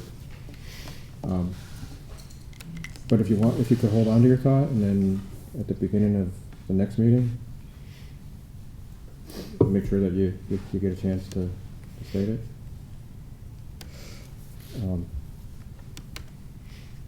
Mike, there's one thing I want to bring up, as president of the union. It's a good thing and it's a bad thing. There are more children enrolling in the school. In this past week, there have been 5 or 6 more children enrolled. Now that has increased your class sizes. And I do know that some of them went into these larger classes, which are in 3 classes now. You have 3 grade levels, 3 in that grade level. And without doing something about the 6th grade move, you are going from 3 classrooms down to 2 classrooms. And you are talking close to 30 children in a class. And speaking for the teachers that I represent, that is not acceptable. And, you know. And I know the committee feels the Right. same way. But But here's- I just, as their representative, I need to put that out there. Yeah. This is a beautiful school. People are, yes, there are homes for sale. People are buying them. People who are buying them have children that are moving into this town. And there were, like I said, this past week, 5, if not more, children that moved into this school system in this building. How many more are gonna come? And when is it gonna get to the point where you really have to do something? Because it's your children and other people in this town whose children are gonna end up in a classroom with 30 kids. And that is not a way to teach children. So, They are not getting the level of instruction that this town is known for when you have that many kids in a class. and I thank you for that, but that actually made me think of, we used to get enrollment numbers, especially at this point in Right. time. Can we So, really make sure? unfortunately, I apologize. Stacy's been home with the flu, so we're working on the data dashboard that will have really the 2 tabs. It'll have attendance and it'll have assessment. So we're very close to having it ready for you. And really the beauty of the dashboard is that once it's built, it pulls out of the student information system, so there's no human error. So it isn't relying on, hey, Anne Marie, can you tell me how many kids you have this month, how many enrolled, where'd they go? All the information comes out of our student information system, and then it's just updated on a monthly basis, and you'll be able to see it get updated. Okay, I'm Yep. sorry, I didn't No, put you on the it's, spot. it's, yes, it's like the district improvement plan. It's back in that to-do list, But that so. was a big, I heard 5 in like the Yes. last week, right? And I thought that was a rather large number in a Yep. week, so, okay. It's your turn, Adam. Boy, have I been waiting for this. Yes, you have, and so kind of like enrollment and district improvement plan, obviously we've had some more important topics to discuss over these meetings. So, this is the first of those, like Emery likes to call run rate reports, that kind of gives us a glimpse from this time last year compared to this time this year. So we can all see that we are right on pace with last year.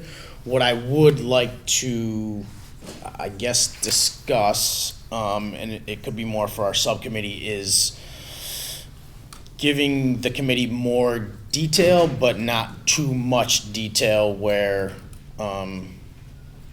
it sparks a lot of questions and doesn't really just provide information. So I'm not sure if that's something we could talk about in our subcommittee and then maybe bring back to the full committee.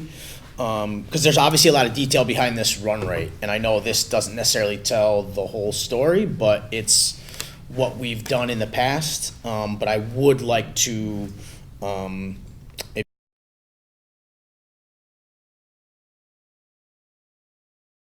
maybe improve upon it and enhance that a little bit. I just want to make sure that I'm giving everybody the information that they would like.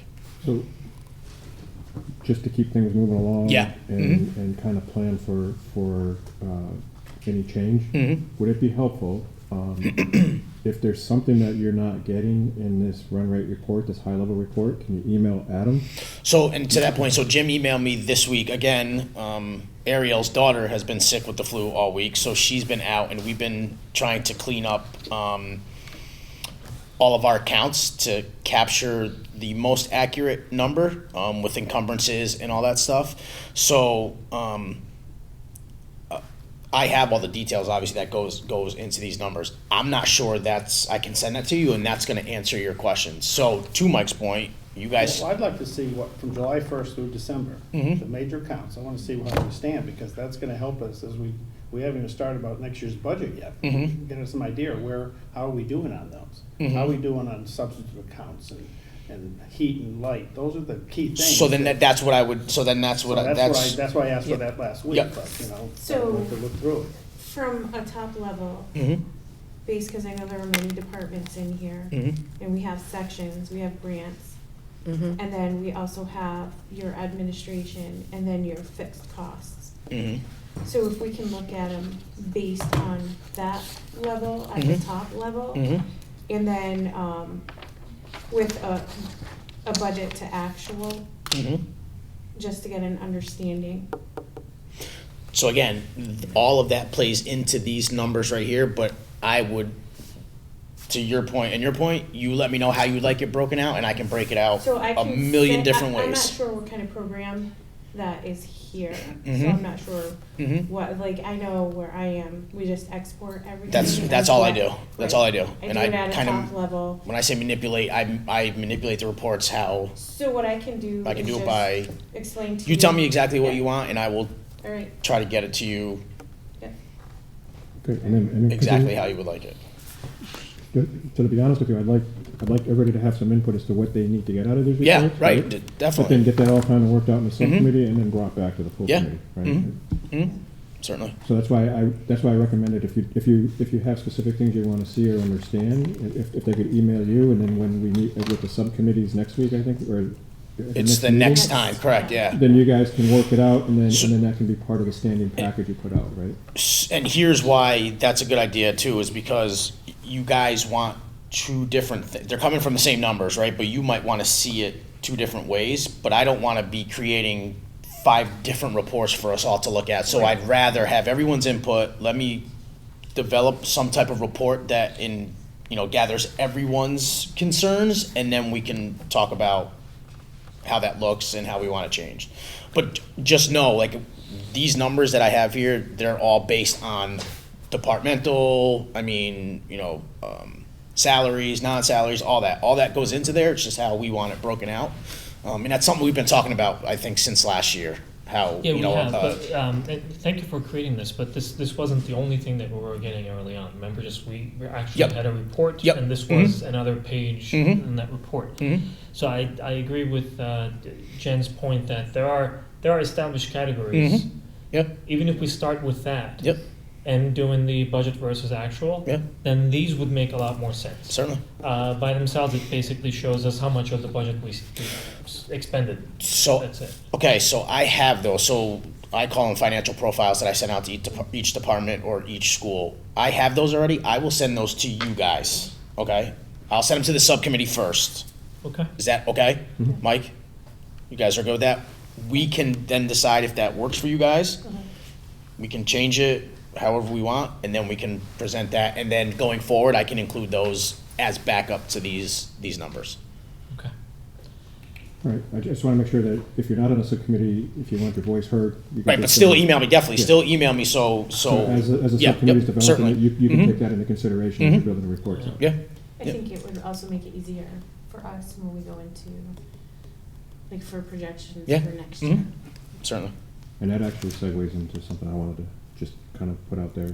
Yeah. Last year at this point, you had already met with all the building and all the leads within the buildings, Mhm. kind of developing their wish list. Mhm. And you were working with Cheryl to kind of figure out where what the district was going to be looking for, and you were going to pare down those lists based Yep. on that directive. Mhm. Is there anything you need from the school committee, Cheryl, or to kind of make sure that keeps moving along? Because I know the governor's budget is coming out, Wednesday. and then it's a fast track after that, right? Yep, so tomorrow are my last 2 meetings with, actually Stephen and Ally, just to kind of shore up their budgets, and then Cheryl and I are meeting first thing Tuesday morning to review it all with the plan. Hopefully the governor's budget comes out Wednesday or very shortly after that, and we'll know, kind of where we stand. So, back to your question, do we need anything from you guys? I don't think so at this point. I just want to make sure that we are ready to go. Yep. And we're kind of where we were last year. Yeah, so like you said, like once that governor's budget comes out on Wednesday, it's kind of a fast track to February, March, and kind of getting all those numbers. Because I think in the next meeting or two, we got to start kind of lining up dates. Yep. Of when we want to meet with FinCom. Mm-hmm. And we can do that obviously in subcommittee too, because we have the budget calendar, which I've been updating as we go. We haven't met, obviously, but yeah, certainly. Mm-hmm. And then we want to start lining up the public hearing dates and make sure that. Which is all those are all built in. I already built those into that calendar, similar to last year. Obviously, again, those are moving targets, but yeah, those are already built in. Now we just got to start reaching out and making sure people are available for those meetings. I just remember last year there was like it was kind of tough to get everyone together. Yeah. Stuff happening, right? Mm-hmm. Unfortunately, though, we're at the mercy of next Wednesday when the governor reaches his, signs the budget or projections. Then we kind of make our decisions based on that. So. Okay. Related to this, because I saw a posting at the town hall, have we submitted our capital improvement ideas to the? When did we do that? We didn't vote on one this year, did we? So the capital improvements that we put forth to the capital improvement committee were the ones that were approved in 2017 when, I don't know who the superintendent was Dr. here. Houle. Dr. Houle was here. But didn't we talk about reviewing that, especially if we wanted to get out of some of that stuff and focus on the high school? So Didn't we? A lot of the focus is on the high school. So so it's just the same one was submitted 2 years ago is what we still keep putting forth to them? Well, I wouldn't say the same exact one. But what has been changed? Because I don't know what it is. I'm just concerned that I sit on this committee, but I don't know what we have submitted to them in case someone in that committee asks me. Sit on what committee? The capital improvement committee. If someone asks me, what did you submit? I'm gonna sit and say, I don't know what we submitted, because I don't know what we submitted. Is anybody here help me out? That's a good point, Then Jim. we need to know that. Yeah, so shifting it a little bit. That's fine. It is basically, if it's the same capital improvement plan that we approved so long ago. Which it is. With no changes to it, and we're submitting it, and if it meets the needs from my perspective, okay. Mm-hmm. But if there's any change to that, all those changes need to go through the school committee for review, approval. We didn't and make then any it has to be submitted. changes, but I can review those. So when you say the capital improvement committee, you're saying you mean the one that developed that a couple of years ago. I'm assuming, not the same one as the town capital improvement Which included committee. the roof and all that stuff at Yep. the time. There was some Yep. carpeting and Yep. doors and Yep. all that stuff, right? Bathrooms. Yep, bathrooms. Yep. So I don't want to put words in Jim's mouth, but what I'm hearing is are we still operating based on the same capital plan? There was Mhm. nothing added, nothing. Well, the roof we took off. I thought you added the furnace or something with the boilers or something. The right? boilers were in Boilers already. were in there already. The roof was in there, so that was obviously taken out of that. Okay, so Well, we not are- taken out, but we didn't put that forth. So it's the same. They are the same We put, items. Can we do this? It would really, again, we have a lot of folders. It's difficult to go Mhm. back and find all this information. Can we just remind ourselves what that was, the capital Mhm. plan, so that Yeah, I can put the 3 years original later, one we don't in- just, yeah. You want it in a school committee folder, or do you want it in a? Well, let's put it in the Just so school we committee know- folder, but just also so we make it know a what it line is. item for the Mhm. next meeting, so we can Mhm. at least collectively take Yep. a look at it and refresh our memories. It And- probably should be outside any of the dated meetings, and it should probably be its own folder. That So would be- you that can would go be to it on Right, the that's front what I page meant. Like, Yeah. so outside of that. Yeah. Yep. And then just as a placeholder, if I'm hearing Jim correctly too, because I've kind of tried to get my hands around this a couple times myself. I hear about that committee and what are we submitting, and I never really saw because it was before I joined. Mhm. Would it make sense to just, as we're going through the budget piece, to dust that off, put it in front of the school committee every year at this point in time, just saying, here's the improvement plan, do we want to add, do we want to subtract, and then we just kind of take a look at it and say, Yeah. nope, good as is, or, So- and at that point, you can build in Yep. stuff that you can see. Mhm. I think my suggestion to that would be, we really need to have a summer retreat. We really need to have a day where we set the goals for the year. We review our welcoming information, both to the community and to new school committee members. We review the district improvement plan, the strategic plan. We set goals for each other, for the committee and the superintendent, and we review the capital, and then set forward the work of the year. And I think that sets us up to have these conversations pretty regularly and just go back to the work that happens, at this retreat. I think we need longer period of time to get through all of this, and really stay focused on prepping for the year upcoming. Yeah, and I think as part of that, get our subcommittees kind of developed Mhm. and give them a track to go on for the year, so that when we hit September, each subcommittee's kind of got their workload that they're going to try to get through to Mhm. bring back to the full committee. Mhm. Okay. Have we been invited to a capital improvement committee? Yeah, we had one We're due on the 22nd. due on the 22nd. Yeah, we were at one already, which it was more of discussion than anything, and now, Wednesday, the 22nd. And who's going to that? So it'd be myself and Cheryl if you're available. It was just myself last time. It was myself, Dave DeRocher, Chief Wishart, and Jeremy, the maintenance guy from the town. So no one from the committee goes to, The invite was sent to all department heads to the town from Chris. I think it's been the practice that we did not really receive a separate invite, but the way we operated, if the presence of a school committee member, in terms of articulating certain things, or at least, being there even for moral support is needed, then I went to several of those meetings, and please let us know, especially you. I'm gonna volunteer you. Thanks. I get volunteered a lot. I can forward you the invite for next Wednesday. Next Wednesday? It's the 22nd at 6:30 In at the the Evening. Evening? yeah at the senior center. All right. Okay. Yeah, I do. Okay, well, change my mind. And I think Jim had a couple other things he wanted to bring up based on, or was that it? those are it. Okay. All right. I think I only do that because I run into people in town, and Mhm. they ask me things. Yeah. I don't want to, it doesn't look good if I don't know. Mhm.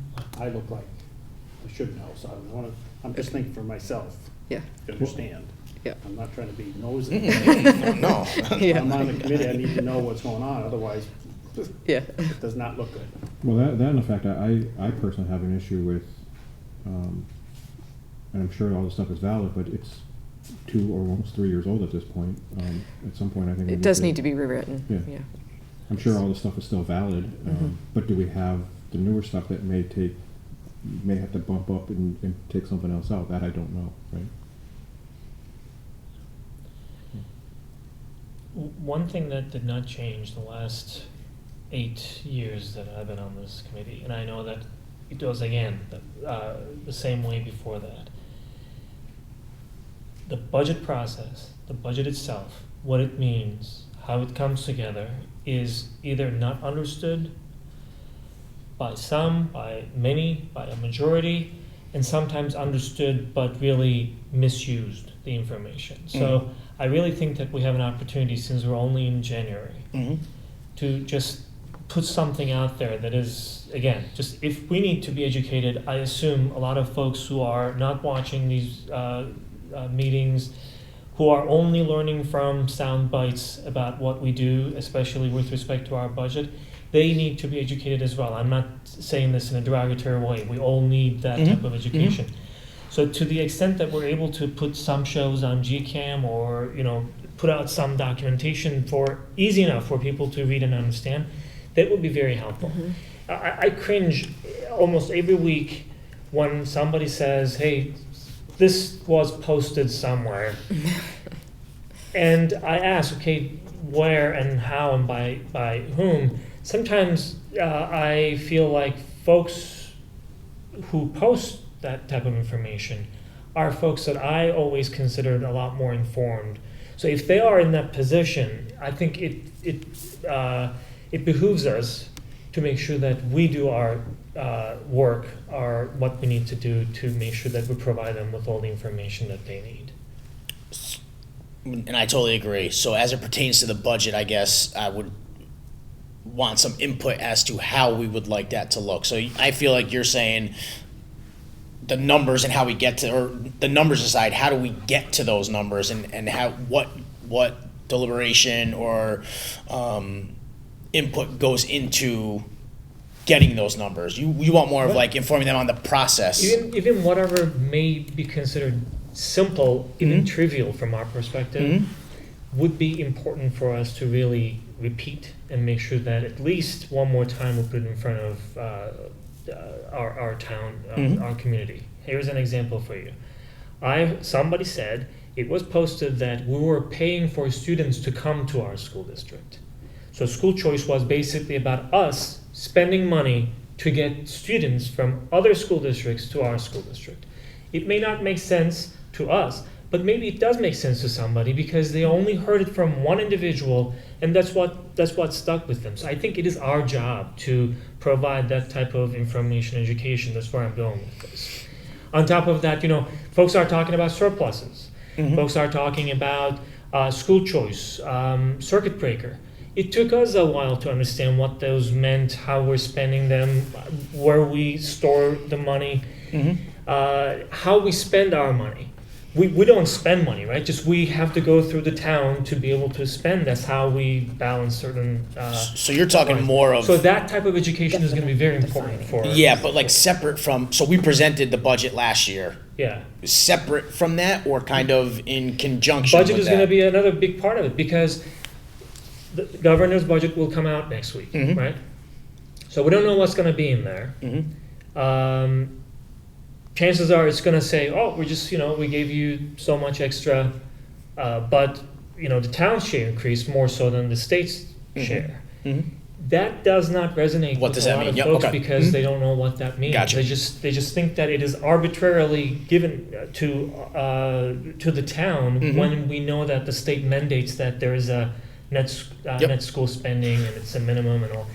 We have to repeat that multiple times for everyone to, get And I totally close to agree. being So on the same page. just so I understand, so we have public forums, whatever we're going to call them this year, set up. Are we adding one or two more to educate them on the way our budget is built, and then we present the budget to them, or are we trying to do that in the same No, place? We build up to the point where we present the Okay. budget. So when folks come to the public hearing, Gotcha. they have at least some better foundation to be able to ask the questions, that are maybe a little more critical. And I agree. I completely agree. I just want to make sure I understand the how we want to roll that out to the public. So just so I understand, and just, I thought the way you did the budget last year was fantastic. For the first time, I was able to see East Meadow School itself, when you strip this piece away, which was mandatory, like salaries or that piece away, it was like $40,000. Right. for East Meadow School. Right. And for the high school, it was like $35,000. It was the budget that was in play after all this mandatory stuff. And for the first time, I finally understood what was behind some of these massive numbers. It was really small, a lot of small numbers, and what they kind of all added up to.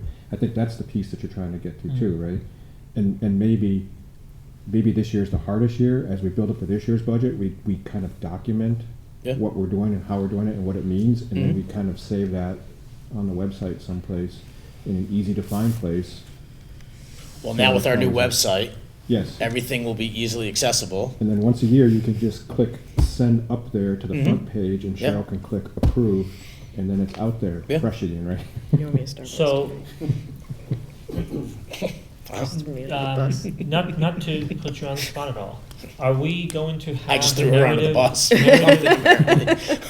then a second one will not hurt as much. No. So, are we going to have the narrative by the time we submit it? Because I know that the intention, the aspiration was to do it and submit it for a competition and all that. Yep. That never happened. Yeah. Okay. So are we on track to be able to Yes, do it we can. by the time we submit our budget? The narrative. Well, the narrative. Yeah. The narrative. Yeah. Yep. I think we have to remember too, that last year, you were building the actual spreadsheet, you were working off an old, building the new. So now, we're not doing any of that. Right. So the new spreadsheet, we're just repopulating. So, the formulas are right, it reads the way we want it to read, we know it's accurate. So now we can focus on exactly what you're talking Right, about. the Getting out to the details community, into that, right. narrative at the front, explaining it, at our public hearings and, so we can do more than we have been able to do in the past. Right. Okay. Yeah, certainly. Okay, Chartwell's I'm gonna have at the next meeting for their update. okay. Actually, one quick. It's not gonna be quick, so I'm just gonna ask the question, just, you can say yay, nay. You raised a few issues, concerns due to lack of communication, you said, with the town. Yes. Are those resolved? We're in the they're resolved, and Steve Nally and myself are in the process of, I'm not even take credit for it. Steve Nally, as far as food service, which was one of the, some of those miscommunications there was a big were, one. he has built, I wanna say, a tool so we can use it as a projection. He's building it. He was waiting on some last minute pieces from me, which I got for him, and now we're gonna come together, meet on that, and make sure it's a tool that we can use the remainder of the year and in years going forward that can accurately project and give us the, current state financially of food service.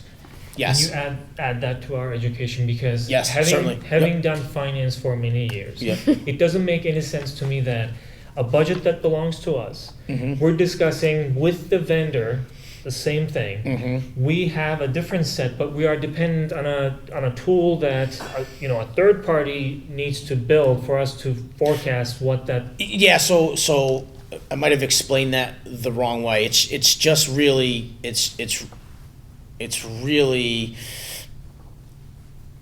it's a tool that we can use so that when we get information from Chartwells, like their P&L statements, their invoices, we plug it into this sheet and it will automatically kind of project where we should be for the rest of the year. Again, Steve Nally developed this sheet.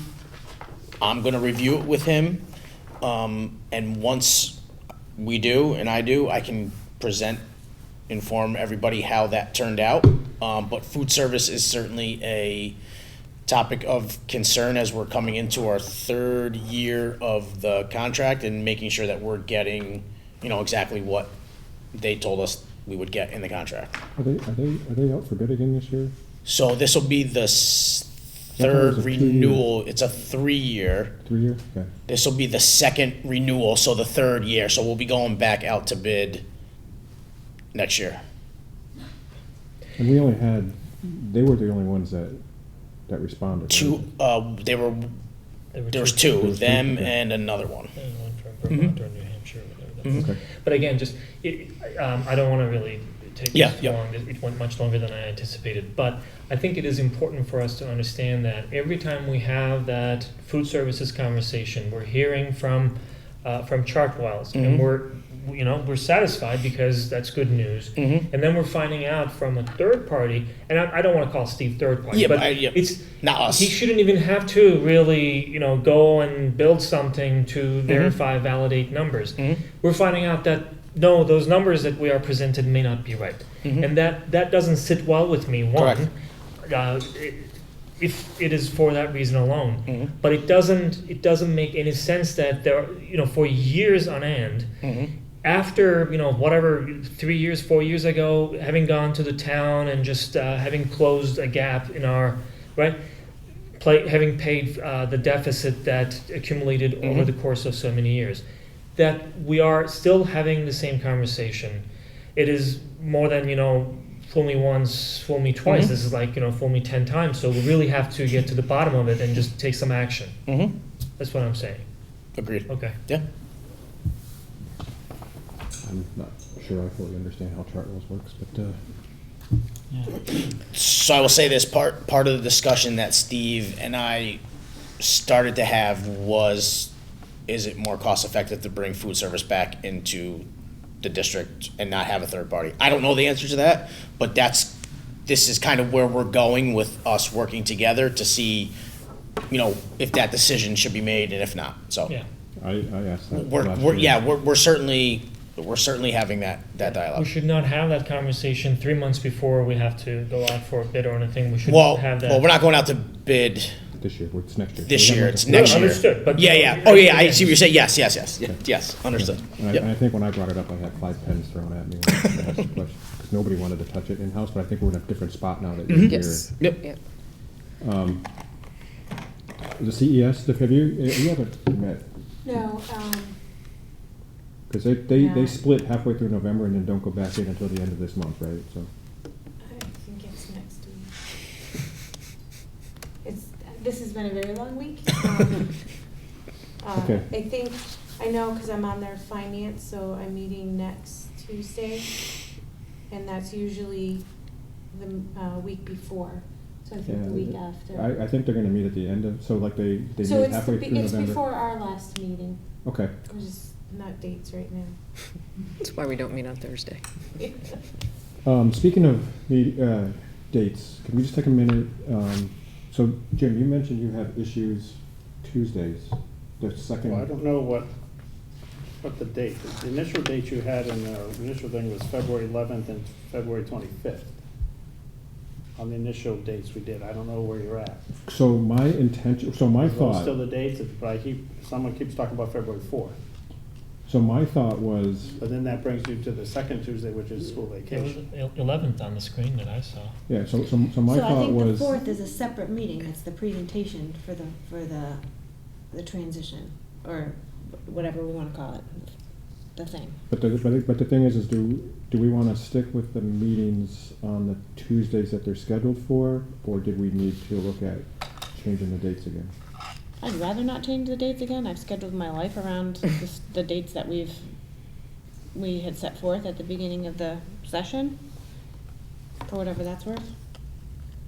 The dates on our list here, Jen, or are you talking different? No, the 11th and for February, the 11th and the 25th, and then the 10th and the 24th of March. Like, I put them all in there because I thought we were, I know that things come up and we need to Yeah. potentially reschedule or have additional meetings, and I don't have any of the extra budget stuff in here or whatever, but, so the way I understood it is that the February 4th meeting was going to be an additional meeting to our 11th and 25th meeting. Am I wrong on that? I don't know, I didn't. Someone has to enlighten us. No one knows. So, I don't remember why we had to. I have school committee meeting on the 11th, present plan. The 4th, I think I might have made up in my head. I think my intent was to get it to you by the 4th, so that you would have time to review So it. we'll keep it the 11th and 25th. I'm fine with keeping it the 11th. So are you good with those? Fine, me, that Okay. works for me. All right, so then I guess- apologize. So just so we're on the same page, it's this Thursday, then this following week on the Thursday, and Can then I we just revert check back with to my Tuesday. scheduler? Robin, was So- there any reason we shouldn't have had it on the 11th? Because the CES is on the 29th, and then we had scheduled the I don't have anything 30th on my calendar for the 11th, hang on. What do you have for for next meeting? January. 30th? Okay. Yeah, because we were gonna do Yeah. Thursdays in January and then revert back to Tuesdays. correct. All right, and then we got bumped So by a then- week, but I wanna, I have That's the what I 11th have. and the 25th. That's what I have too. In February. Yep. okay. And everybody's good with this, so we don't have to make any changes. No. Plans, No. the plan stays, we just got diverted by a week in this month, and then we'll March 10th revert back to the normal 24th. schedule. Correct. Okay, Wait, oh, yeah. Yeah, because I have them all scheduled. Yes, March 10th. Yeah. You had April 7th and 21st. So yes, 21st CES is on on the vacation. 29th. Yeah. okay, I knew they meant the think we end of the decided month, that was and then okay. you'll meet, Well, I think will the end of work for me, March. but that's- It won't work for you? Yeah. First and It's third almost like Tuesdays every are other tough. month. They're out for me. Yeah. and then I have to read this whole, On the Only one. this whole thing? Yes. As long as you have I have to four. read it? Yep. Okay, we're gonna be here for a few minutes, guys. That's, Try to we've been here for a couple Stutter of hours. through this. All right, so we vote to enter into executive session under Massachusetts General Law, Chapter 30A, Section 21, Part A3, to discuss strategy with regard to collective bargaining, as doing so in an open session may have a detrimental effect on the bargaining position of the committee, The committee will not return to open session, and I can't believe it. So I think we need a roll vote. Okay. Mr. Simpson? Aye? Mr. Hammer? Aye.